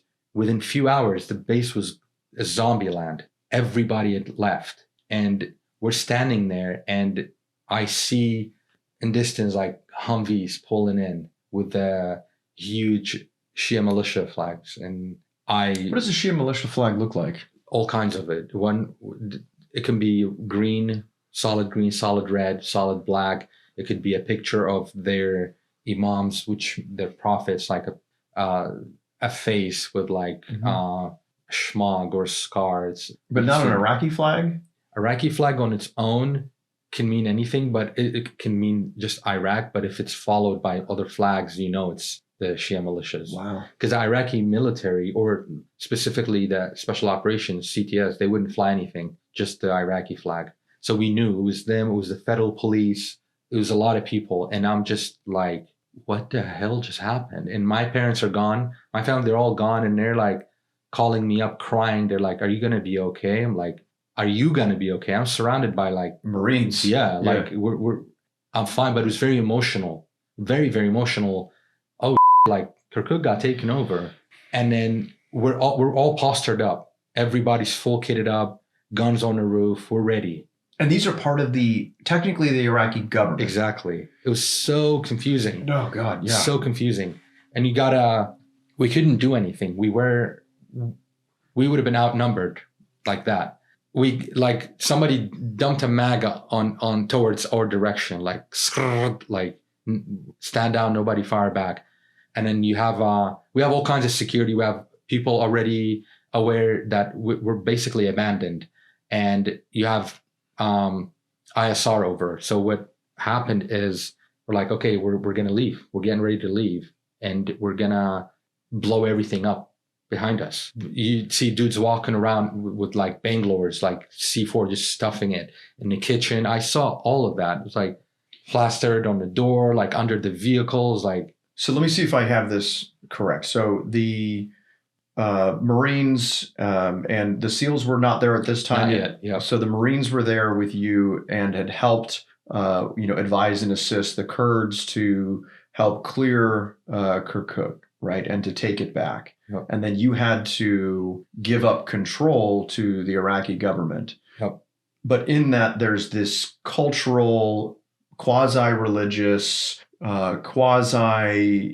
historical difference between the Shia and the Kurds. And so now the Shia majority, which is now tied in with the Iraqi government, is now pushing the Kurds back out of land that they helped to fight for. And so as the Marines were, because it's a small MSOT, right? There's a small team. They're just trying to destroy anything that would be, intelligence, information, anything like that. They have to, sanitize the area before they leave. Yep. What was it like when that convoy rolled into the base? So we were getting ready to leave when we get the word. Like helicopters would come in, we're flying out, everything burned down. But we had been told to wait. A Humvee shows up. This was from the federal police. And those guys are pure Iranian militia, but they're federal police. So you're really not dealing with direct Shia militias, but they're like a forefront. They pull up to the gate and we have to go out. Me and the CO and one Italian guy, and Sam also. And here, and I have a picture of that. That was a very, very emotional moment as well. And like, we walk up to the gate, and then this dude was a general. He was driving the Humvee himself. He was like a weirdo. He jumped. He's like, he jumps out, and he's like, "We just beat the shit out of the Kurds. Those." And the MSOD dudes are looking at me, and I'm looking at back. And again, you present Iraqi, not yep. Kurd. And you have to keep stone face. Yep, exactly. I'm a translator. I am a nobody, right? I am translating for these guys right now, and I am not gonna get. What am I gonna say or do? So I'm like, well, what can we do for you, sir? And then he's like, yeah, just tell your guys right here. And then I have to mention this. As a translator, I have to de-escalate a lot of situations. I can imagine. A lot of people will talk mad. And like sometimes you have the Iraqi that is not getting what he asked for. So he's talking. And I know that the team chief is already like mad. He wants to like knock some teeth out. Like, and it's my job to de-escalate both sides, because what I could put gasoline on fire and it wouldn't end well. That's not the job. So I was like, yeah, well, hey, Sam, he's saying we kicked the shit out of that. I made sure to translate that. I left that part in. I left that part. I was like, hey, he said, because we loved, like, everybody loved working with the Peshmerga. Everybody. Like, there's not a single story. I don't want to be biased or anything, but a lot of internal attacks happened both in Iraq and Afghanistan by partner forces, but you'll never hear a story that was done by a Kurd. So I was like, hey, he just said the Kurds pretty much, and we're here if you guys need anything. And they're like, yeah, thank you. His name was Abbas. Thank you, General Abbas. Would like to keep your phone number if you just to, stay in touch, whatever. You never know, because these guys are like friends with my enemy. So I have to like kind of draw some or build some form of relationship with him. Like, and I had my Terp phone. So I grab his phone number and he leaves and we're back. And the guys immediately like, dude, Mike, we're sorry, dude. We're here for you. Like, I was like, yeah, I mean, this is not, what am I going to do? Like Kurdish again, like get on. Hey, sorry to say, but you guys are used to it, I guess, is like. Absolutely. Absolutely. How old are you?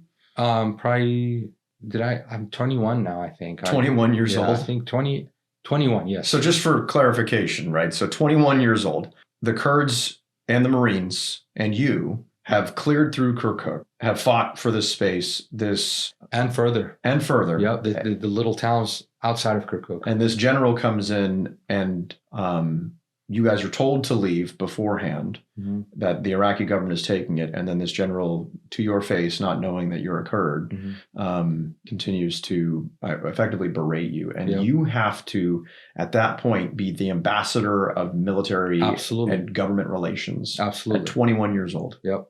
Yeah, they leave and we're back. And the word is we're not leaving. Like, hey, there's a special convoy on the way to talk to you guys. You're not going anywhere. And there's a lot of things that I wasn't exposed to as well. Sure. But they trusted me enough to where I knew what was going on. Those guys were family up to this minute. So then the CTS general comes up. And this is CTS is the Kurdish general. So this one is the Iraqi one. Okay, excuse me. The guys that we really trust and had worked with beforehand. It's like, hey, and we brought him on base immediately because we know the guy. You can look him up. He's like this old guy, like step below the president of Iraq. He walks in and he's like, hey guys, he just with this stone. I'm so sorry. We're gonna protect you. We have a one battalion called the Kirkuk Battalion, actually, that's gonna surround the base. We'll protect you, and we're not gonna let any Shia in or whatsoever. So we're like, okay. So long story short, Kurds are gone. Our friends are gone. Now we're establishing a new relationship with the Iraqi special operations. And now internally, there's a lot going on within the team. We're like, all right, what's going to happen now?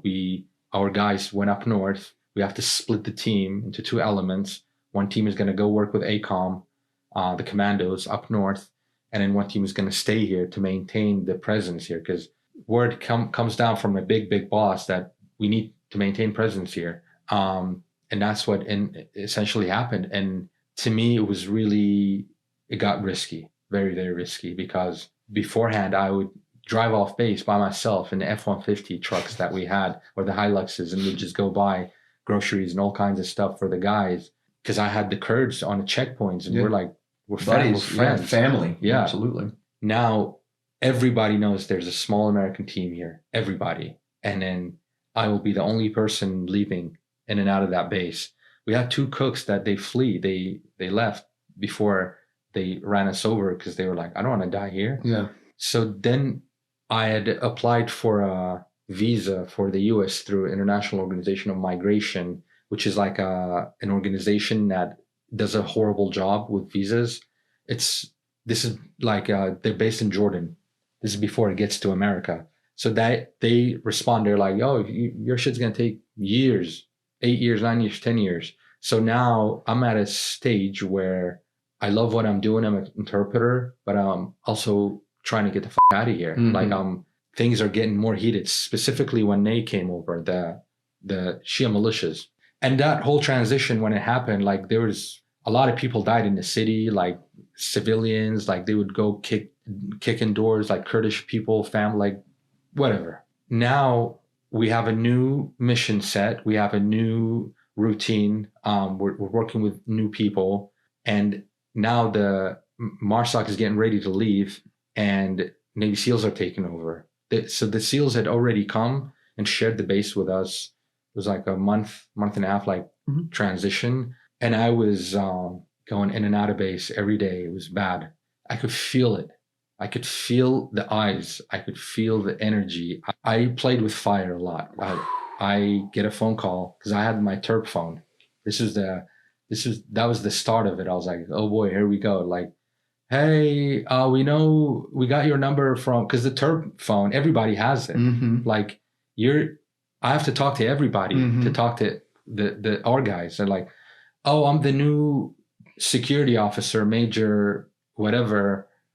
I was told that you work there, and I need to update the Iraqi. And this is like, I know exactly where he's going with this. I'm like, I'm 10 steps ahead of you. Like, what can I do for you?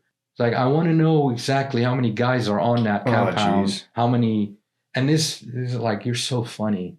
It's like, how many vehicles, guns? I'm like, continue. He's like, dude, and I have to play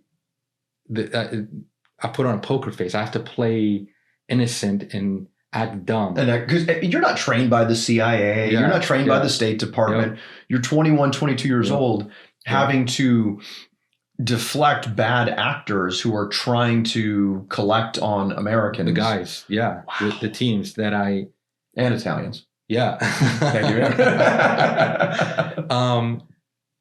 But I know this dude already knows everything about me. Ugh. He knows where my family live. So I can be like, F you, hang up the phone, go hide on base. My family are out there. But your family can't. But I'm going to play dumb. Like, dude, I would love to help you. This is what I told him. Like, I'd love to help you. That'd be awesome. But I promise you, I'm not the Terp. I'm the guy that goes and picks up the trash. Right. They're like, I'm the grocery guy. Yeah. They're exactly. like, we see you go beyond that gate. I'm like, dude, they have multiple layers beyond that. As soon as I go through that gate, that's it. I load up the truck with trash and I leave. I don't know anything. I wish I could. Maybe one day if I see it, I'll just to fool him, get him off my ass. But then I immediately go back and I told Adam, he's like, hell yeah, dude. He's like, that dude would love to peel your skin with a spoon. He's like, those motherfuckers are bad. They're dangerous. So I had already worked enough with a lot of guys to understand what was going on. And so the SEALs take over fully. And now we're getting more. So, and we had the counter intel team with the SEAL team, they were Marines. They're all CI humid guys. Mm-hmm. So you have the SEALs and you have the CI humid guys that that get the So information. CI human counterintelligence, Yep. human intelligence. Yep. Okay. And they were SIG Marines. dudes. And, Yeah. And signals intelligence. All Marines. All awesome dudes. They prepare the package, and we go out. One of the nights, we were making a birthday party for one of the guys, and they were like, we need a cake. But I'm like, I'll go get a cake. Like, dude, it's 8 p.m. Like, I don't give a and then You're crazy. You're crazy, man. You were crazy. I was like, I'm gonna get this dude a cake. He's not home. And this one of the SEALs or one of the? This was the Marsoc EOD guy. Oh, fantastic. I had amazing friends that I also trusted. My best friends that are still my friends now. I'm like, hey, I need you to come pick me up at the gate. It's like, okay, I'll give you $100, $200. Like, dude, yeah, get picked up. As soon as there was multiple gates to go through. As soon as I got to the last gate and left, the Iraqi gate, it was dark. His headlights shined the road, and there was a parked pickup truck, and there was 4 dudes in it, dressed up in military gear, and they had beards. And Shia militia, I know what they look like. That's like my nightmare. And I'm like, how much you want to bet? As soon as you drive down the road and take the right turn, this guy is going to turn his headlights on and start following us. It happened. These dudes, they turned the headlight on, start following us. Like, just take it easy. We go through the first checkpoint. Are you calling the Americans and like No. you're on your own? Yep. Because those guys can't come out. It's not like the old days. It's like, it was a whole process to do that stuff. And I had a pistol. I had accepted fate. I was like, if I go this way, this is the best way. And so they start chasing us, like actually like hauling ass. And they were followers too. So we haul ass. I was like, I knew the area like the back of my hand. I was like, get in this little alleyway in this neighborhood. Like, we lost them. I was like, I got out. I was like, go. I was like, what? I'm like, go home. Leave me here. I'm going to walk up to this like point, and I need you to go pick up your dad's car and come pick me back up. So that was how I had to live. So he goes, change the cars, picks me up, bring the cake, come back to base. Wait, time out. I'm not going to let you gloss over that part. In the middle of all this, you still picked up the birthday cake. Absolutely. Absolutely. I did. God, you're crazy. You You are crazy, man. I love it. It was awesome. Okay, so you make it back to base. You've changed cars now. Yep. Oh my God. Cakes well served. Dude, that EOD guy. Do you have his first name? Do you know his first name? Jake? Yeah. Jake? You owe this a phone call, Jake. A lot of that. A lot of being followed. And so during the transition, this was January 2018, I think. I get off base by myself. We had no cooks, right? Because they fleet, those guys. I'm going on a grocery run for the team because I was like the only access off base. And you can't eat MREs forever. We had like stoves and kitchen, like we were able to cook. So I have a Hilux. I'm driving a Hilux, and I noticed I'm being followed again by myself. So I'm like, okay, let's see if I can lose this guy, or let me confirm. I knew the 10-minute, 2 turns, all that good stuff. So I take multiple turns, and this guy is still on me. And I call one of my other friends that I still also trust, one of my best friends, the same guy that picked me up. Like, on the cake escapade. Yeah. He's like, you have some good friends, by the way. You have some good friends. He's like, what now, dude? I'm like, I'm being followed. So what I'm going to do, I'm going to drag this guy. I'm going to have him keep following me. You're going to meet me at near the university. We're going to put him under gunpoint. Who the fuck are you? I didn't have to do that. I could have just gone back to base, but it was too late. Well, as soon as I hang up the phone, I am surrounded by like cars left and right, like started showing up left and right. They all get out, put me under gunpoint, and I'm not on the phone right now. I'd hung up, and it happened really quick. They've been watching me, and they had other guys on the way.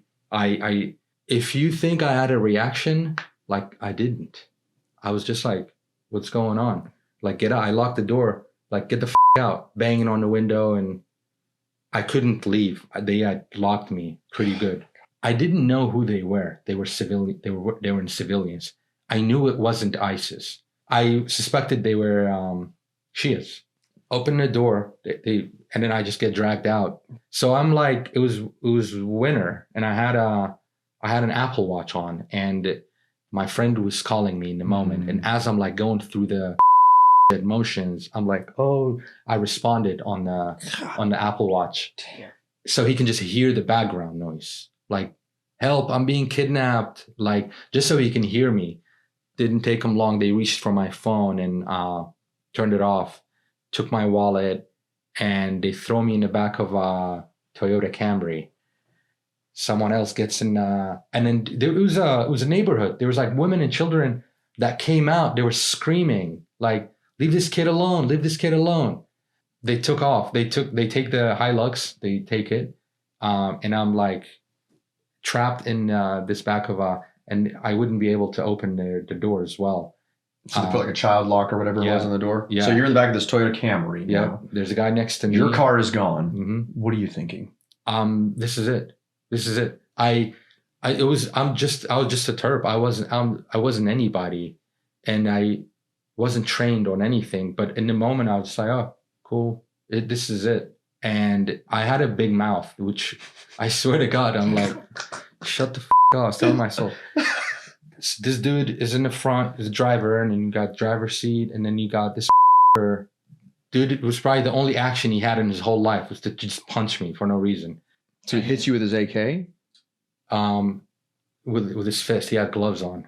I'm like, he picks up the phone, and they speak Arabic, all of them. He picks up the phone. He's like, sir, we got him. And then he picks up another one. He's like, get me tasers. And then as we're driving, he's saying random names. He's like, Shamsuddin, whatever. Like, who the f*** are you talking about? Like, literally, just like with that tone, like, who the f***? If you think you got your guy, you don't. I'm the wrong person. I promise you. They still don't have access. They haven't checked my wallet yet. And this is, you'll find out what this was, some op that they had pulled on me. I'll get into the details. I'm like, you got the wrong guy. Whoever you think you got the wrong guy. And I'm just like getting punched. So this guy's driving, and we're like halfway in the city, and he pulls up to a police station. Get into the police station, get dragged out, put me in a corner, kick me a bunch more, cheap shots. I swear to God. I was like, yep, no worries. And then they're in the other room discussing. They're like, who the is this guy? I had a Peshmerga ID and a Terp ID. They're like, and then I had $800 cash because I was going to buy food. And it's like, I told you, you got the wrong. They were in the other room now screaming. And I was like, I told you, you got the wrong. So you're yelling back at these guys as they're sitting here with this like treasure trove of stuff. Yep. I was like, God, you have the stones on you. My God. I swear to God, I was like, well, if this is it, this is it. So they're big. The big boss comes. This was a Shia. But they had known they fucked up really bad because we, as a SEAL team, had a very close relationship with the top dogs in the city. One of them being the police chief. So the head guy comes up to me. He's like, you'll never see the sun again. I'm like, you. I swear, I was like, you do your job and I'll do my job and we'll see who wins. He's like, he was aggravated. He was like, you. Anyways, so what really this is, they're trying to put me in because they had a guy on the loose that was doing all kinds of shit for him. This is like a can of worms that I was involved in. There was a guy that was pacing back and forth, kind of like he was like my watch. I was like, hey, you want to make a couple $100? He's like, yeah. Yeah, he wants to. That's like 2 months of salary. Like, I have a lot of phone numbers memorized in my head. I don't need to look at, I had my dad's phone number memorized. Like, call this number and tell him I'm right here. Let me backtrack. When I respond to my Apple Watch and my friend hears for 6 hours. Oh, he calls my brother and starts crying. He's like, they got him. I just heard him saying, I got kidnapped, help. And my brother and my dad, they freak out. They call the contracting company, and the contract company calls the SEALs. So everybody is on high alert. So everybody knows. This is before this dude had called my dad. Before anybody had called him, my friend thought I'm dead. Yeah. For 6 hours, everybody thinks I'm dead. They go looking for me at checkpoints, trash cans, dumpsters, hospitals, like looking for my body. And my mother doesn't know yet. And they told me all this later. So that dude agreed to call that number. I said, all you have to do is just say, hey, he is here, and just hang up. I promise you I'll get you paid. And he also helped me because he knew they fucked up pretty bad. He's like, I'm not getting involved in this shit. So now everybody knows I'm there. And then the SEALs are now involved. That people were getting ready. They were getting ready to go out looking for me. And come you up? Yep. Oh my God. So they know where my location is. My dad shows up. He talks back to the team, and it ended up being that. So there was a guy on the loose that they had paid off. Like, I'm the police. I'm a chief of that station. There's a guy that has the ability to go and do burglaries, and like, because there's barely any banks in Iraq. So if you're rich, you have stacks of money at your home.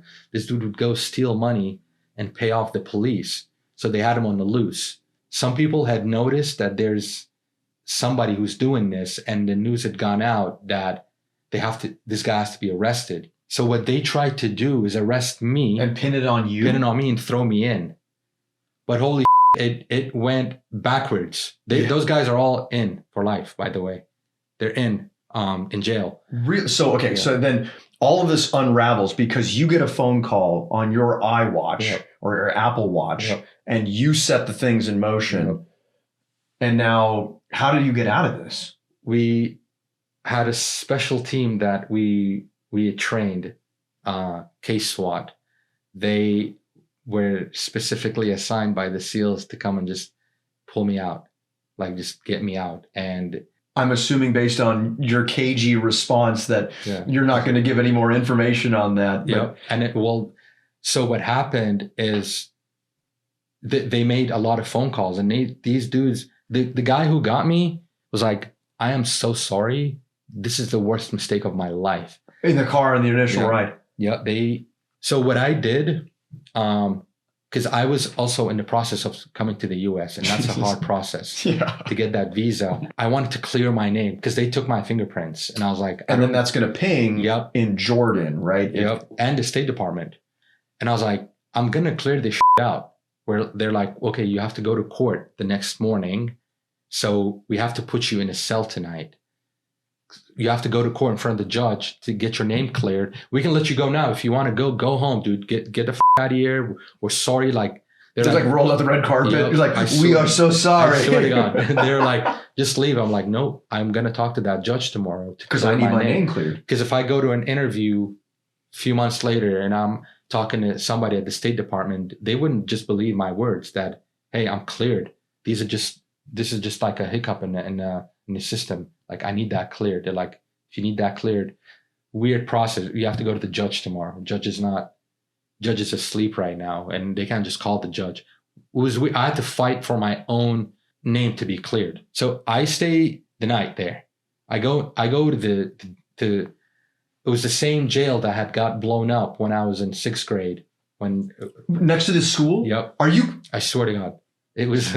So you were in jail next to the school you were in jail that got hit by a VBID that when you were in school as a child and you were in that same jail as an adult, falsely imprisoned for whatever this thing was, this burglary thing. Yep.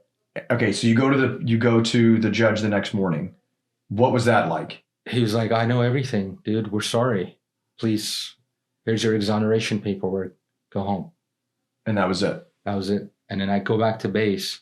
Dudes start hugging me left and right. And they're like, we just need you to talk to the counter intel guy. He just got here. Because when I was when I stayed the night, before I walked in, I took a quick glance at the list of names that are in there, and terrorism, ISIS. So there's like I spend the night with ISIS. Oh my I swear to God. God. There was like dudes chained up next to each other. They're like, oh, you just got here.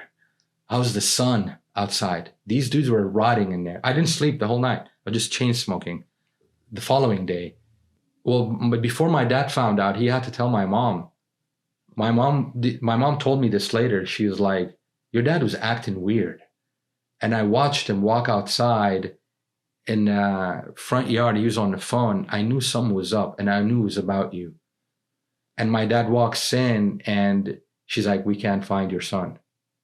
She tells my mom, she's like, because they had lived in such high anxiety the whole time I was a translator.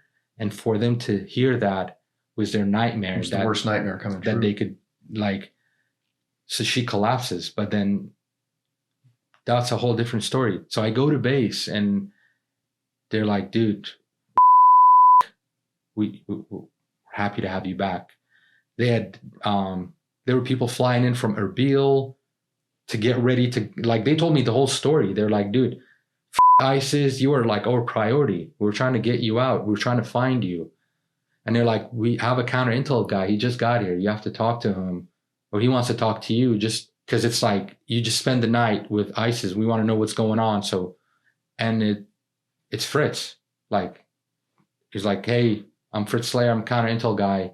Just got here. I want to talk to you about what was going on. So you just got out of Iraqi jail, Yep. right? And now you get brought back to the SEAL compound, and there's a Marine counterintelligence, human intelligence person who wants to interview you. Yep. I meet this guy, Fritz Slayer, and basically wanted to have a conversation with me of what happened and what was I exposed to and who did I talk to and just like a 5W of the situation. And me and Fritz really connected in a moment, and we became best of friends. And that was his last deployment to Iraq before he retired, and we started working together. I became his personal interpreter. We developed this program, or he did. I was just translating. That he, you keep saying that. I'm sorry, I'm going to interrupt for a second. You keep saying that you're just a translator, and by now, any of the audience who's been with us through this interview realize that you are not just a translator. You have been in some incredible places and made some, in the heat of the moment, right judgment calls that, like, legitimate foreign policy was hanging on the thread of a 21-year-old, right, who was in the position. So continue on. Thank you. I appreciate that. We work with the Peshmerga intelligence forces. Now that we split the teams between Kirkuk and Sulaymaniyah, we would go up north in convoys every few weeks to maintain the relationship that we had with the Kurds, and the commandos, and the Peshmerga intelligence. And we had our own connection in Kirkuk with the Iraqi CTS. It was SEAL Team 1 that took over. We didn't do much. There was a lot of meetings, a lot of target development, and that's when I learned more that the pathway to America has gotten even harder. The program is called SIV, Special Immigrant Visa. Up to 2014, the requirements for that program were very chill. But like, it was very easy to qualify for that program. You just had to be a translator for a year, and then you would submit your paperwork to the State Department, and under the SIV program, you would get out. In 2014, they changed it. The U.S. mission had also changed to advise and assist. So that program was permanently shut down, and they now have a different program where you need to have a general's support to qualify. You have to have at least 1 year work as a translator, counter intel screening, and a letter from a general. And as an interpreter, I didn't have any access to a general. Unless you were working specifically for a general. And I had to basically explain to my team that I need a letter from a general, because it's very important, vital piece of this whole process. And that's where Fritz helped me a lot as well as Chris Petkis. He was the SEAL OIC, great friend of mine. He's out now. he submitted a request for a general, basically explaining my situation. Hey, this is our guy. This is the stuff he's done with us. And he's also passionate about joining the U.S. military when he gets to the States. So he basically narrated what's going on, and it got up all the way to Marine General Glynn. He's a 3-star general now. So the letter comes back signed by him, Awesome. and it was unbelievable. Like, so it took a little bit. The team had left, another team had taken over, Team 3, and they were aware that there's a letter pending for me. And the letter came back, so I started my process. I applied for this 2018, like mid 2018. And you're still operating in Yep. Iraq at this time frame. You're still in Kirkuk area. Yep. And so you've gone through the Marine Special Operations teams who have turned it over to SEAL Team 1, who has turned it over to SEAL Team 3. Yep. Was it a super kinetic environment still, or was it starting to calm down? What was the area like? It was post-Mosul, post-Battle of Mosul. The city had been cleared. Iraqis declared victory over ISIS in 2018, but the information that we had is, sure, it's over, but all the high-level individuals within ISIS had fled the city, and now they're hiding, and they've dug up tunnels, actual tunnels that they're living under now. And now our mission shifted to where, okay, we're going to go chase these guys, Awesome. hunt them down in tunnels. Was it still advise assist, or was it SEAL led, or was it Iraqi led, or was it kind of a combination? It was a combination. We worked very closely with the Iraqi CTS, Special Operations. We developed targets, and we would go out and conduct missions together. At times they would lead the way, at times we would lead the way. It just all was dependent, and I'll get into it. The letter comes back signed. I apply. I put in the paperwork with Fritz, and then Fritz is now getting ready to leave, going back to the U.S. And this is not a goodbye, because I'll see you soon. And in all honesty, I didn't have any hope in that paperwork because I didn't have any trust in the SIV program. I received the letter, and wow, I'm incredibly happy, and I'm going to submit it. Fingers crossed, we'll see. And when I got an approval, that was when I actually, okay, this is actually happening. So submit the letter, go through with Team 3. The work we did with Team 3, we did a major operation with Team 3. What was, we had partnered up with the 80s Peshmerga forces. Mm-hmm. So you have 70s and the 80s, the KDP part. We had partnered up with them, and I think it was the Belgium Special Operations. Cool. So we have this huge mountain range that we're going to go clear. It was a 3-day operation. It wasn't just like get to target, pop up, come back, RTB.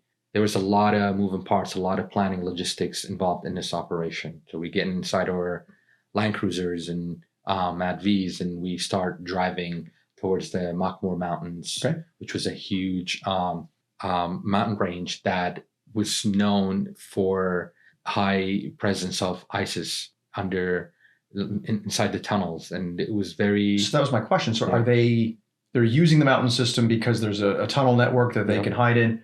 And I'm sure that there were lessons learned from the Taliban in Afghanistan. If they had a tunnel network inside of mountains, it would provide them a lot more safety, a lot more security from American bombs. If I'm assuming a lot here, is that okay? Yep, that was it. There was a little river at the bottom of the mountain that they had also picked that location, a strategic location for them, so they can go get water from it. We had intel from a Peshmerga saying that they've seen ISIS members going down to that river. And we get up top. It's a very complex environment. There's hundreds of people everywhere, like what's spread across the mountain range. And I had to go with the SEAL Team 3 OIC to talk to the Peshmerga general. And that was a total show, because those guys, there was just so many moving parts that it was hard to control them. Those guys, they just wanted to go and just kill. And we had to basically like control the battleground and like hold them back, because we had air support that wanted to lay the ground for us, like drop bombs, and then we would push. But before that happened, these Peshmerga guys just started taking off and going down the mountain range. Because they know they're ISIS, right? And they want to be able to get to them. And that made it very complicated on our end. The JTAC and the OIC, they have to communicate with the jets that, hey, those are our guys, just be advised. And they respond back like, hey, pull them out. You have to pull them. It's like the danger close is too high. So I have GoPro foot. I had a GoPro on my chest that I was just recording, and you see me, they're just screaming, like calling people back. That was very rough. So ended up pulling everybody back online. And this is like, you don't see the dudes on like phase line blue, green, and white and red. It's like radio communication. Like you don't see these people. You don't have eyes on them. Like us, like the SEAL team elements, and then the Belgium, and then the Peshmerga, it's a huge element. Pull the guys back. They start laying down bombs, ordnance on these tunnel systems, and you would think we got rid of all of them. We didn't. We start the clearance. So now we're ready. We're pushing down, and now we're all patrolling down this mountain. We started at 6 a.m. It was in the summer. It was incredibly hot, and not a lot of us, almost 95% of us, didn't properly plan for water because we didn't know. We were like, all right, we're just going to go through, clear the tunnels, and then we'll get picked up by the trucks at the bottom. That's not what happened. We got stuck in the middle. We got into a very heavy firefight. There was a lot of guys that were not affected by the air support. And we got into a huge firefight, and we had to pause for about like 8 hours. We're just sitting in the sun, and we literally got to a point where the Peshmerga, they had a donkey with them. They would send the donkey back up to the mountain, and those guys would put cases of water. The donkey would come back down, and we would like share a bottle of water with one guy, like warm water. It was horrible. Well, I like the idea that the Peshmerga at least, used like knowing the mountains, knowing that system, right? Some of the tried and true like logistics matters, right? In these instances. And I really like the idea that the coalition was saved by, Peshmerga ingenuity, right? Of kind of understanding the old ways of like, hey, no American would think to bring a donkey, right? But the Peshmerga brought a donkey, and they did, and that was the thing that saved the operation. Yep, we got a water resupply. We had a dog, team dog with us, Axel. Firefight, just guns blazing, bullets flying everywhere. You got aircraft doing like show force, like flying very low, dropping bombs. Like I think we lost about 5 to 6 Peshmerga dudes that day. They would just get unfortunate that there's not much tactics, or it's not as tight as we do it here. They just want to, and I get it, they just want to jump to the next room they want to clear, or the tunnel system. And that was really hard to watch, those guys. And you have to continue pushing. So we push down, we clear these tunnels, and just guys with 40 mics just blowing up tunnel systems. And we get to the end, to the bottom of the mountain ridge, and this is like huge. We're at the bottom. There was a Canadian convoy had to drive out there to take Axel out, the dog, because he heat cased. Ooh. Yeah, so we don't have Axel, and they took Axel, and we're unable to leave yet. We don't have the trucks to come pick us up because the Belgium team, their phase line, they were a little slower. So we get a call on the radio, and there was two of us, me and another interpreter. He was a U.S. citizen. We were both supporting on different phases. So the SEAL team OIC gets a call, says, hey, there's a Belgian dude stuck on the other side of the mountain. He is surrounded by fire, and he needs to, the helicopter is unable to like evac him. It's unsafe. We need you guys to go get this guy. And there was a Kurdish Toyota Hilux truck that was just hanging out in the area, kind of like the radio guy. Izzy came up to me and said, hey, we need this truck. We're going to drive across opposite direction and try to go pull that dude out. So I go up to him like, we need your truck. And he's like, no, I don't know what you're talking about, blah, blah. We just like, dude, we need your truck. We have a dude. So we get in the truck. Hop in the back seat. We leave like almost 80% of the team. There's like 5 of us. We drive across and then we get off. And then one of the chiefs, this dude he doesn't communicate with you. He doesn't talk. He just grabs people, moves them around, and that's his style. Mm-hmm. Nobody ever like talks to him. But he's good at the job. He looks at us. He's like, all right, speed over security. We're going to drop our kits because we're going to run. And he looked at me and the other interpreter. He was like, I need a terp. And that interpreter looks at me, and I could see, not to talk bad on him, or he was just like, no, this ain't me. This Too is not far, the day. too far. Yeah. And I was like, I got it. He's like, okay, we're running towards fire. You know that. Or I'm like, let's go. So we drop kit, me and 3 other SEALs, and we're just booking it. And, Are you serious? Yeah. I had to give this kind of a story in SOI in front of in IMC, in front of the whole class. The School of Infantry and the Infantry Marine Corps, so which we'll get into. It's kind of a funny coincidence. Yeah.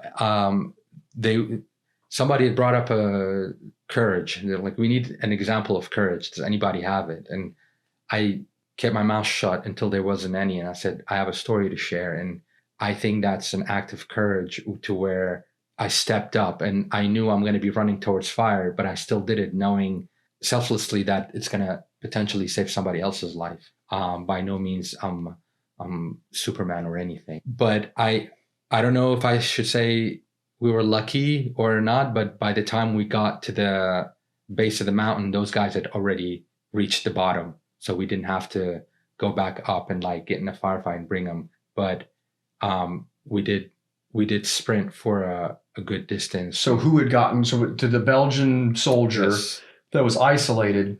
Who got to him? His boys had got to him, and some of the Peshmerga dudes, and they had brought him back down. Okay, so then you had safely. SEALs coming in from one end, and so 3 SEAls and you from one end, and then you had the Belgians and the Peshmerga fighting, all trying to get to this one isolated their own element. Yep. And then they had made it. By the time we got there, they had made it down. And you guys were fighting up the mountain or down the mountain? We started from the top to the bottom, and then when we went to get the Belgian dude, we thought we were going to fight back up, but they had already made it down. Oh, okay. Yeah. Fantastic. Yep. And then going back, so the trucks, and it's sunsets at this point. The trucks come picks back up when we're going around up top. And that's when a lot of the families showed up of those Peshmerga dudes to take their bodies home. And I was just sitting. Can you explain a little bit more about that? About what's the culture behind that? Sort of the bodies and burial, and talk a little bit about that. There's a saying, it says, if you want to respect a body, you bury it. So those families, those guys that had died in front of those tunnel systems, their dudes had pulled them out and brought them all the way up to the top. And by the time the sun, I didn't even think about that during that time, because we're like pushing forward. There's all kinds of stuff going on. We're clearing tunnel systems and going back up. I saw a lot of family members. I saw like wives of those guys that were just crying and just running around. And then at that point, it was just a glance like, oh, the aftermath of what just happened, and we're pushing back to base. SEAL Team 3 leaves, made incredible friends, amazing friends. Now SEAL Team 5 takes over. And I'm sorry, the freaking career that you have had and the people that you have worked with, my God, people can only dream about the career that you've had. I'm sorry, a total aside. You're good. Team 5 picks up the guys that are leaving, introducing me to the guys that are incoming. And this is our guy. That's when things picked up a little. We have a new counter-intel team now, Marine counter-intel team. And I got really close with those guys. I still talk to them to this day. We started developing targets. Now I got more involved in a lot of meetings. I would sit down and talk to sources. I like captured ISIS dudes, and I would just sit there and talk to them. And one of these guys that we had, and this is something that I remember usually, I had already had some notes that was given to me about this guy's background. And I read a lot of the he had done in Fallujah. And this guy was still on the loose until we got him. And then I was just like, I was having fun with it. I was like flipping through the pages, like at this time, this day, you had a VBID Opel Victra that you loaded up with explosives and you used it. And it's like, yep. And he's like, yep. And dude, just like, there was no soul in his face. He was just like, really? Yeah. And then explain what that's like. So you're sitting with the fighter, so who is on. I've fought people who were, on a jihad, right? And there just cannot be reasoned with. Like, there is nothing that we could do to convince them to stop fighting. And I've written about it in the past of where, the specific passage that I write, I think, is something to the effect of, we had given them, the Iraqi interpreters that we had in Fallujah would be pleading with the jihadis, right? Trying to get them to throw down their arms. And they answered back with gunfire. Yep. And the Marines answered back the only way that we could to honor the interpreters and the Iraqi civilians that we were trying to fight for. Was the only thing that we could do was fight back. And so what is that like, being in the room with someone like that, with an ISIS fighter, and having a conversation with? It's like everything that I have gone through my whole life and I've seen that was involved in explosions, people dying, combat, is this person that I'm sitting across. This is their ideology. This is their whole belief. And you would think that being this vulnerable, they would be sorry or feel bad or weak. No, they would still tell you, if I had the chance, I would kill you right now. So it was a lot of frustration and hate. A lot of hate and anger is what I would feel in the moment. And you would feel anger and frustration and hate towards them? Absolutely. And they would feel the same to you? Yep. And then, like, you would expect someone to, like a detainee, to be vulnerable. No, this dude was still talking like he's out there doing jihad. I did a lot of that, a lot of interrogation meetings, and then we started going out. We started going out with Team 5. We went on this one op that I don't know the timelines, but I was sitting by the fire pit, and the team OIC comes up to me and said, "Hey, we developed we've been watching this target I was aware of as well. We're gonna go get them, but we're gonna insert with boats." And I'm like, "What?" Yeah. Like, I'm not a Navy SEAL. So it's like, that's your job, guys. He's like, "We're gonna insert with boats. I need you to call up we had a specific battalion we were working with, Iraqis, and I was the guy main guy to talk to him and say, hey, I need you to come down to the battalion commander. We discuss the operation, the target, and what are we gonna do?" So, and I said, "Hey, I question," and this was like a joke. We were like, "We're gonna be fully kitted up, and if we get shot, if the boat gets shot, are we all going down?" He's like, "Yeah." I was like, "And we're doing it?" He's like, "Yeah."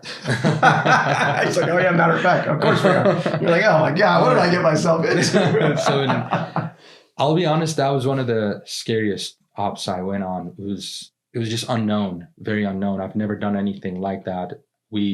These guys, incredible at what they do. They get the boats ready. We loaded up on the trucks. Were they rubber boats or were yes. they? Oh yeah. Yep. Oh yeah. We're loaded on the trucks, and we start going out at 2 a.m. in the morning. And the feeling I had, the goosebumps, that feeling when that you're protected, you're inside an up-armored truck. You're like, I'm protected. But as soon as you're in that permissive environment or hostile environment, you open the door, you get out, and you feel it in your skin that there's this thing, it happens to me in the back of my neck when I feel like I'm hunting and I feel like I'm being hunted at the same time. It's the sense of awareness, the hair on my ears and my fingertips. I don't have hair on my fingertips, but hair, my finger, like I just feel like I'm in this weird kind of zone. What was that like for you? It was, you described it pretty well. It's like, I'm out to chase some bad guys, but at the same time, I can be killed in any moment. They're hunting you. They're hunting me. If I don't die, I could lose a leg or be permanently injured. And I wasn't really trained. Everything I just picked it up. I had a gun. Those guys trained me. We would go on a range and they would teach me. I'd laid my guard down, not in a sense of I was complacent, but I trusted those guys. Yeah. I knew they would protect me. And we get on that op, we roll out, 2 a.m. in the morning, lights out, and we're driving with NVGs. And just the stories of the Iraqi Humvee, a random Iraqi Humvee getting like engine issues. We had to stop the convoy. They would pull to the side. We'd lose a Humvee and we just continue and roll up to checkpoints. This one check, and we'd roll up dark. You can only hear, if you're an Iraqi at a checkpoint, you can only hear an engine approaching. You can't see anything. And some like dudes would freak out. We'd roll up to checkpoints and people like pull guns on us. And I'd get out, explain, hey, we're on a timeline. We got to go. So we get to the lower Azad. We unload the boats. And then we have 3 boats. And as much as I like to share the cool parts of the story, I can share some moments that I kind of regret. This is one of them. We laid the boats in the water and people started getting on, and we had to bring the Iraqis with us. Like each boat was like eight guys, and 2 or 3 of them was an Iraqi operator. And these guys don't do boat insertions. Sure. They don't paddle. They don't. We get on first boat, second boat. I was on the second boat, and it's no engines and nods, and it's like very foggy and cold. So the nods are barely, like you can barely see through them. Yeah. And we're paddling. We're all paddling. Oh. And this Iraqi dude starts paddling backward. And the boat started like spinning in the water.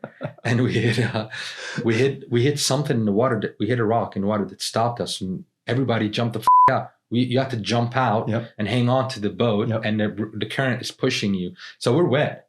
We're wet. Yeah. Good way to start a mission. Yeah. Like this is not like we're going to kill people and we're already like code black. I was. And but you have to put it together. Like I was focused. So we pull the boat, we get back on. This dude starts paddling again backwards. So I yanked him on his helmet. I like yanked him. He wouldn't listen. Later, this guy got killed. He rolls up to this. I'll come back real quick, but this is why I felt bad when I found out he got killed. He rolls up to a door, and he tries to open the door, and he brings out his phone and turns on the flashlight. And the ISIS would just laid hate on him, killed him, injured a SEAL and another interpreter. And then when I learned that was him, I felt bad that I had hit him on the helmet. But anyways, we continue. We spooked. I think we spooked them, the ISIS dudes. We lost a guy. The boat was a shit show. The boat gets stuck again, and one of our JTAC hops out to pull it, and the boat like immediately like goes back to the current, and we lost the JTAC. He was like, this dude was smart. He was running across the shore with us and found another opportunity to hop back on the boat. That's the thing, is like Hollywood makes all of these missions always seem like they are absolutely seamless and there's never anything. And I think that they really miss the mark, because while seamless missions look really good on TV, that's not actually how it happens. But I think when we portray missions as being these, perfect, never making a mistake, they really miss the ingenuity that happens. They really miss the ability for people to adapt at moments and then persevere through. You're 2 minutes into a mission and all of a sudden you're neck deep in water and you still have 16 more hours of this mission to go. So we don't actually capture, we capture the cool part of it, right? But like figuring out as it goes wrong, I think that's one of the best dynamics that the United States military or any of the things that I've seen in combat is people figuring it out on the fly.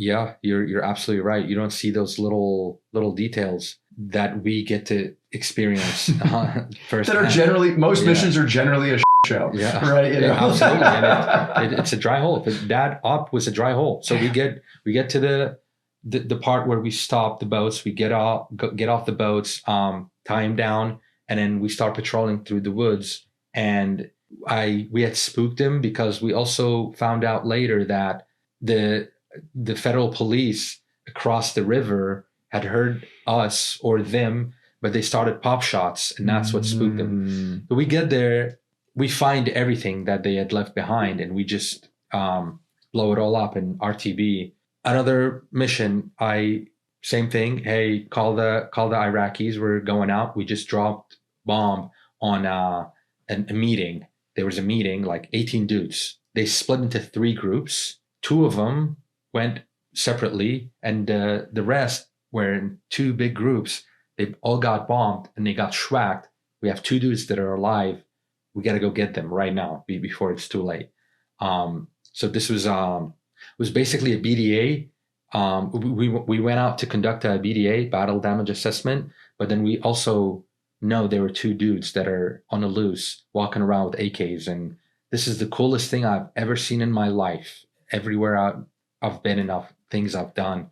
And this is the first time ever. We get there, we dismount, we start patrolling, we get to the scene, just body parts everywhere. And I'll tell you what's the cool thing.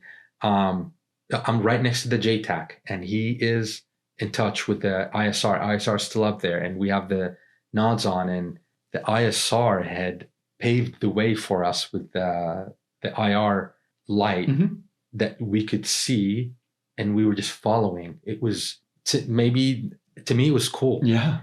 It's like we're not talking. We're just looking at each other and just hand and arm signals. And we're just following this green light.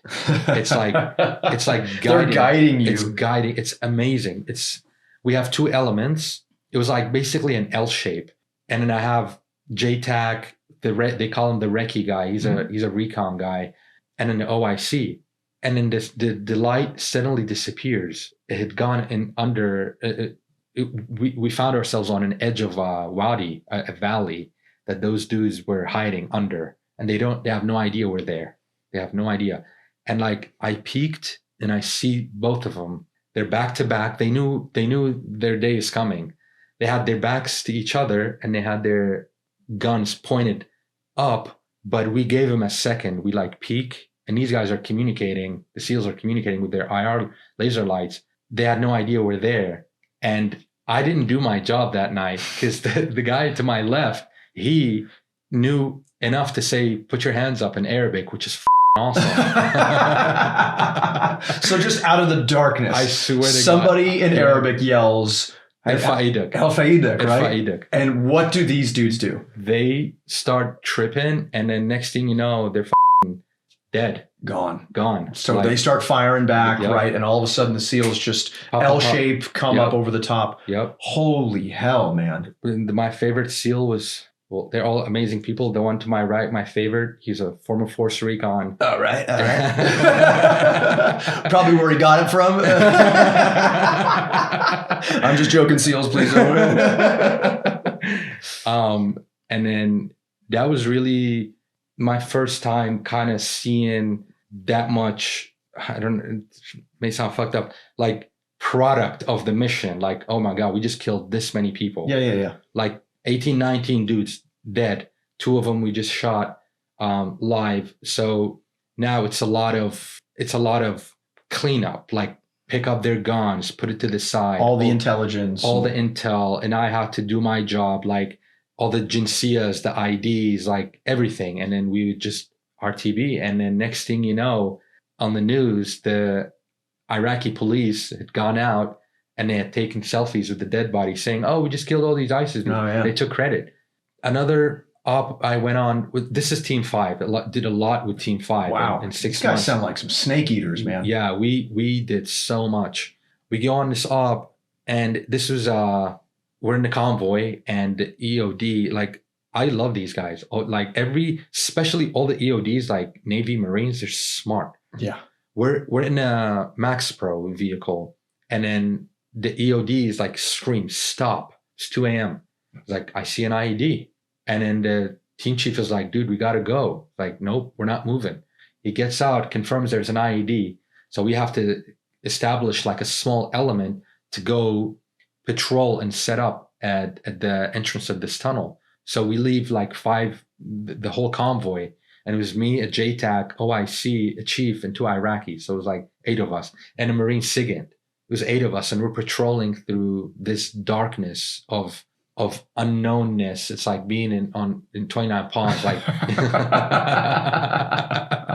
it's just you, the stars, and some ISIS dudes hiding somewhere. Jesus. And that was an interesting one too, because you don't know what's going on, and it was scary. Like we had left the whole main element behind to figure this idea out and try to push the trucks around. So anyways, we get to the tunnel, we find the tunnel, we establish, and it started sunrise, and everybody showed up, and we're like, okay, we're going to get ready and go clear this tunnel. This was a huge tunnel. We start going in, and this Iraqi major, great guy, he was our favorite. We all loved him. He just showed up with a pistol, a hat, no body armor, nothing, a cigarette. Like, yeah, let's go in. And we're all like kitted up. We go inside this tunnel. It's a very, very tight entrance. You're like crawling through, but as you get deeper, it turns into a room. You have motorcycles. I swear to God, you have generators, you have sheep, you have laptops. And then we're just like assessing. And next thing you know, there's rounds coming off from where you're just getting shot at. And it's a tunnel. It's not a house. This thing had like roots, and we just started like booking it out. Like the OIC like pushed everybody out, and this is like screaming. You're just screaming inside the tunnel. Echoes from the gunshots. Echo from the shots, yeah. And you guys are probably suppressed, so at least you guys could communicate. But the reverberation from whatever gun is shooting at you. Yep, it was loud, and we just pulled out, and then just dropped ordnance from the CHATAC called up, and then 10 minutes later, 15 minutes later, you see the smoke come out like quarter mile down the road from another entrance. Yep. And then, like it was just a lot of that. Wow. All right. So I've got to ask, is that your last unit that you served with? No. Of course it isn't. Yeah. Why? Well, John, come on. Jesus Christ. This guy won the war on terrorism himself. My God. We did one more op with Team 5, then Team 7 was my last one. Team 5, we go on an op. We start patrolling. Again, we go up to a target. And this is where I think about this op, and I tell myself things could have gone certain ways. We get to the target, and so we're patrolling, and these guys are sleeping in there. They don't know we're here. And before we went on that op, I had PA speaker on me, and I had a pistol. That's all I had. And some like chem light, because I was trying to draw the path for these guys if they surrender, like, hey, walk this way. We get up, everybody sets up. You got the 249 guys, and they're like, all right, Mike, go ahead. And I get on a speaker. I'm like, hey, you're surrounded. We know you're in there. You're surrounded by Iraqis. I didn't mention Americans. We need you to come out and surrender. We'll spare your life.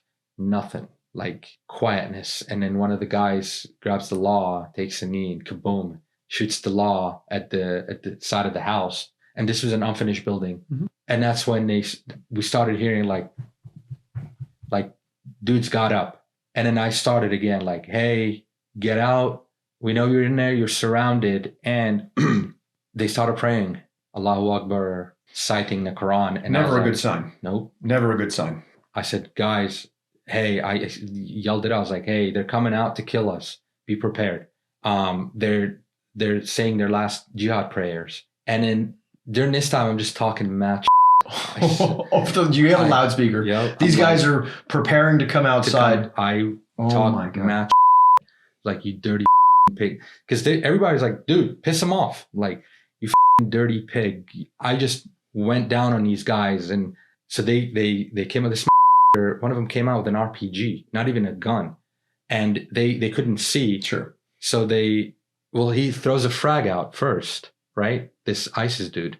He throws a frag, and we all back up. It goes off. I could feel the heat. And then we immediately like patrol up, get closer. And this dude was like running out with the RPG, and same thing. That didn't work. It didn't work. Like pop, dropped right there. But had he pulled the trigger, at least 10 of us would have been gone. Really? Yeah. And then his boy tried to sneak out the back and like throw some pop shots, didn't work, got dropped too. And that it was a lot of. Then we go inside, clear the house, find all kinds of ammunition, HME, and just put everything together and just blow it up Blow it up and move on. Yep. Holy moly. And then, so that's the last mission with Team 5? Yep. And then Team 7 shows up? Team 7 shows up, and we didn't do much with those guys. It kind of like got settled. We did a lot of training. It seemed like you and Team 5 had probably broken the back of a lot of the people that were there. Yep. Wow. Yep. And it was a lot of training with Team 7. And we went on some ops. We did some night patrols and collected some, but a lot of the heat was definitely with Team 5. Wow. Okay, so all this time, you are going through the process of your SIV. Yep. You've gotten your letter from the Marine General at that point. The letter has come back. You have now submitted everything up to this office in Jordan. So I had to choose. I had to send it directly to the immigration, to USCIS. Okay. Because it was a specific program, and they approved me. So what the process is, the immigration approves it, sends it to the State Department. They approve it, and then they send it to the embassy. And I got called by the embassy. They set up an interview, and then like I go there. This is like my first interview, real quick. I show up. I take it very seriously. Wore a suit, and I was still actively in combat with these guys. And in between missions with Team 5 and Team 7. Yep. And the guy that interviewed me was a guy that worked for the State Department, and he's like, in the last week, where have you been? Like everywhere. He's like, denied. Go home. Like, what? Yeah, he denied me on the spot. Why? He didn't tell me anything. He said, I think it was because of I was involved in a lot of like heavy encounters, missions, like sensitive with these guys. But he said, we got to put you in an extra step. It's called administrative processing, which I saw the same guy approve 17 other applicants who weren't interpreters. They were getting marriage visas. And I got to him and I was like, mine is easy. He's gonna let me go. I think I've proven myself. Yeah, he's like, no, go back. We'll contact you. But anyways, there was no problem. 3 months later, I got the visa approved and still while operating. With the SEAL teams. Jesus. And just from there, I flew to the U.S. I live in North Carolina briefly with Fritz, and I reconnected with all the MARSOC guys that I worked with. Oh my God! Tell me, so you get your pass, and then when Team 7's getting ready, I'm assuming that they're leaving Iraq. Do you go with them? Do you like shake their hands and say like, but you're on the Freedom Bird too, right? So you're getting your own thing. What was that like? My God. They were preparing to leave as well. And we had also done a lot with that team, like on the training side. We got really close. I still talk to those guys. One of them, he's still active in charge of the training center at NLSW, and he's my older brother, basically. Oh my God. They're like, dude, see you on the other side. You can roll with us, but it would have been a harder process to go through with those guys. I had to like get my own plane and like, because you have to be officially admitted to the U.S. at the border at the airport, like customs, and that was a whole different story. I got held up for a few hours. Same thing, investigation, and I can only imagine. Yeah, that poor investigator that has to see you. They're like, okay, you did what? And you're like, ah.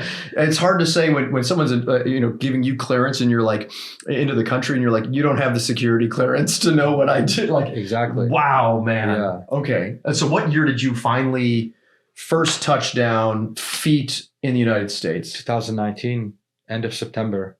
Moved to North Carolina, get picked up by Fritz and Nate Harris, the guy on the team, the MARSOC team that told me we're going to watch for 2 weeks. He's like family now. And then I prepared to join the Marine Corps. Okay, so for those of you that don't know, Azad eventually joins the Marines and then eventually goes and becomes an infantry Marine. I guess I just have one question for you. Why? Why? Like you have reached the mountaintop. If I'm trying to keep track, you served with the 101st U.S. Army, the 82nd Marine Special Operations, SEAL Team 1, 3, 5, and 7. Yep. And then you come to the United States, and then you decide that you want to join the United States Marines. And you want to enlist as an infantry Marine in the United States Marines. Yep. Why? It's a great question. I felt like my job wasn't done. I am not laughing at you on that one, my friend. I know what you mean. Wow. Okay. Yeah. Continue. I'm so sorry. I was inspired by Marines. Just throughout the whole time I was a translator. Like, respect to all the guys that I worked with. I was very inspired by Marines. I could see just the difference between everybody else. I could just see the impact they would leave when they left, or the touches, and a lot of reasons why I joined the military. Obviously, incredible, best military in the world, but the Marine Corps and the infantry specifically is, I felt like I had to also prove myself that I'm able to do what I want to do, and joining the Marine Corps was the best decision I've ever made. So we have a couple of different touch points. The first touch point that we kind of glazed over is a gentleman by the name of Fritz Slayer. And Fritz and I actually knew each other because when I was a pig in a sniper platoon, Staff Sergeant Slayer was my platoon sergeant in 3-5, and we went to Fallujah together. And I don't know if you knew that before the interview. I know we may have touched on that beforehand. And so our paths, that's what I say, our paths have crossed for the last 20 years. We've just never actually met. And then the course that you went through, the infantry Marine course, you went through on the East Coast. I was on the West Coast, and part of the original development team to try to reinvent Marine infantry and how we train Marine infantry. And you were one of the first classes to go through the product that we had spent 20 years learning and 4 years developing. And so when Fritz reached out to me and said, "Hey, I've got somebody," I have a picture of you when you were going through SOI East, right? And then coming full circle, I had no idea. And the third touch point is that, and what I want to get into in a little bit is that I, went and, was up in Northern California for a short period of time. A lot of people know I ran for office and was unsuccessful in that, but I met a family that also knew you. And so this family said, "You have to meet Azad." He was a translator and then a U.S. Marine and went into the infantry. And I was like, man, there is not a lot of people with that resume. And then they shared with me the very same picture that I had, that Fritz had sent me a few years beforehand. And now finally, the way that we get to meet in person is both being students at University of San Diego. Man, this world is a weird place. Absolutely. So you did how long in the Marines? I did almost 4 years. Okay. I go to boot camp in Paris Island. It was awesome. I wish they allow you to laugh. It would make life easier. Marines are known for that. It was the best. It was very funny, very fun. I learned a lot. I proved myself. If anything, I proved to myself I can do things. Because I really never went through like a official course or training throughout the whole thing until I went to boot camp, and that really helped me put the dots together. Like, okay, this is why certain things are done certain ways. Specifically going to the infantry, I refined. Everything was refined in my head, like the cherry on top. Yeah. Okay, I've already seen all this, and now this is making sense. Put it together. I had a lot of fun. Yeah, I graduate, get to the fleet. I was at 1-4. Get to my unit, my platoon. We were a track company. Yeah, I got to have fun. I have to mention that I have a lot of respect for my seniors in the fleet, that where personal friends with those guys that we lost in the tragedy of the AAV that went down in the San Clemente Island. And so showing up to the fleet, specifically the company that I was part of, was still recovering from that. So there was a lot of standards, a lot of shoes to fill, and I had an incredible time. We trained hard, and we were ready. Okay, so after now leaving the Marines, you were with 1-4, got a chance to deploy with 1-4, I'm assuming. Yep. What, 15th MU? 31st MU. Yep. Okay, now fantastic. Yep. I'm quite familiar with that. Okay, so then what rank did you get to in the Marines? Corporal. Hell yeah. Yep. Hell yeah, man. All right, so then left the Marine Corps and then decided to enter into University of San Diego. Now, you're also part of another organization. Can you tell me a little bit about that organization and what led you to that organization, what that organization does, and what you hope it to do? So in 2019, when I got out of Iraq, they reached out to me, both me and Fritz. The organization is called No One Left Behind. It was founded by an interpreter from Afghanistan, actually, who is known. His name is Janis Shinwari. He's known for saving a couple American soldiers' lives in combat in Afghanistan. So he comes over to the U.S. and they start a GoFundMe for him, and he uses that money and finds this organization. And what the organization does is helps interpreters and their families, both from Iraq and Afghanistan.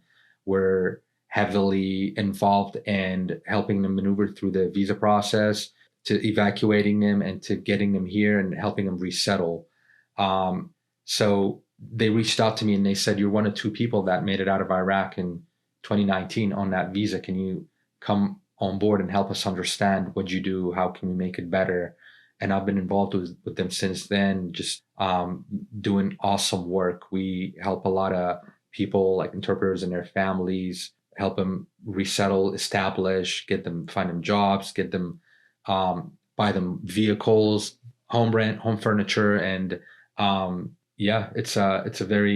it's bigger than myself, what I do at No One Left Behind. It's giving back because I've been very lucky to have met a lot of incredible people in my life that helped me. What are some of the things that we don't know about the SIV process that would be good for us to know? Unfortunately, there's a lot of hiccups in the process, especially for Iraqis.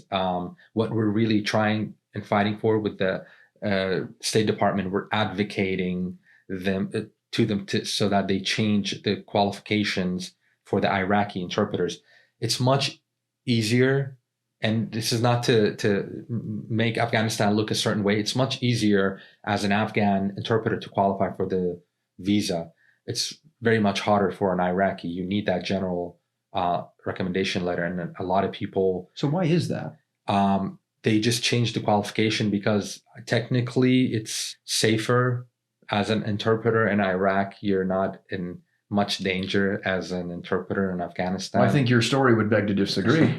But we've been trying really hard with the State Department to push and change the qualifications on that program, and we really haven't had much success. They have incredible amount of people that they constantly hire to speed up the process for the Afghanistan program, but the Iraqi program is still struggling, and it's only 50 visas a year.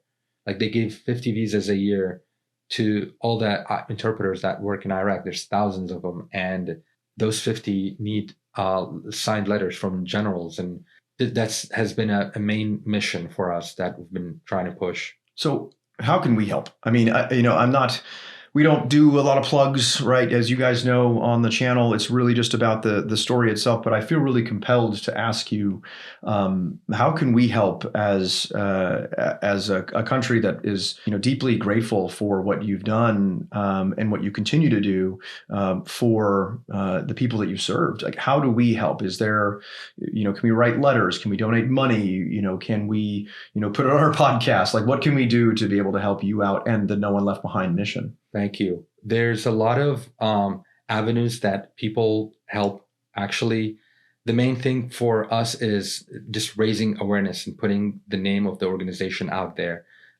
We accept people that want to volunteer for us. We have incredible, generous donors that donate to the organization. And just the main thing is, if you see this, reach out to me. If you want to help in any way, there's a lot of people, a lot of immigrants out there that are legally admitted to our country that have served and saved lives of our troops that need help. So if you think you have anything that can help, please reach out to us. It's nooneleftbehind.org. Our name is out there, mission is out there. We accept any form of help. We've had families a recent family that I personally received, their father was a translator for the Green Berets, and he died. He was killed in combat, and his wife and 4 or 5 children, they made it out to the U.S. in San Diego. We had to put them in a hotel for like 2 weeks until we were able to get them an apartment and establish them like some help from the county. But there's always people that need help, and if anybody wants to come forward, our name is out there, and please, we'll take anything, any help. Did you become a United States citizen? Yes, through the Marine Corps. Through the Marine Corps? Yep. Well, you know what? I have heard a lot of stories, but I have never heard someone fight so hard to become a United States citizen. Thank you. And who has earned it so deservingly. Thank you. I am so grateful to have had this conversation with you. Normally there's kind of a battery of questions that I ask at the end, to each guest to be able to, give them the floor. But I just want to give you the chance. If you'd like to talk to the camera, if there's anything that you'd like to say, I'll shut up. The floor is yours, my friend. Thank you. I am just another guy out there. I worked really hard to prove myself that there's nothing impossible. Once you put your mind into something, you can accomplish it. And my advice to you is just be humble and be a good person. Well, thank you very much, Azad. You have officially broken the record for the longest combat story interview, and I have been on the edge of my seat for the entire time. I can't thank you enough for this, and I look forward to the next time that we sit down. You have a friend in me. I'll see you on campus naturally, and I look forward to any way that I can continue to help. Thank you very much, AJ, for having me. I appreciate it. Thank you so much. Thank you. All right, everyone, you've just heard one of the most compelling interviews I've had of my career thus far. Please reach out via the Combat Story email or on Instagram. We'll be able to to respond back and forth. But I want to thank Azad for coming here. Thank you very much. You are the example for other Marines to emulate. Thank you so much. I appreciate it. Thank you very much, my friend. Thank you. Thanks, AJ. All right.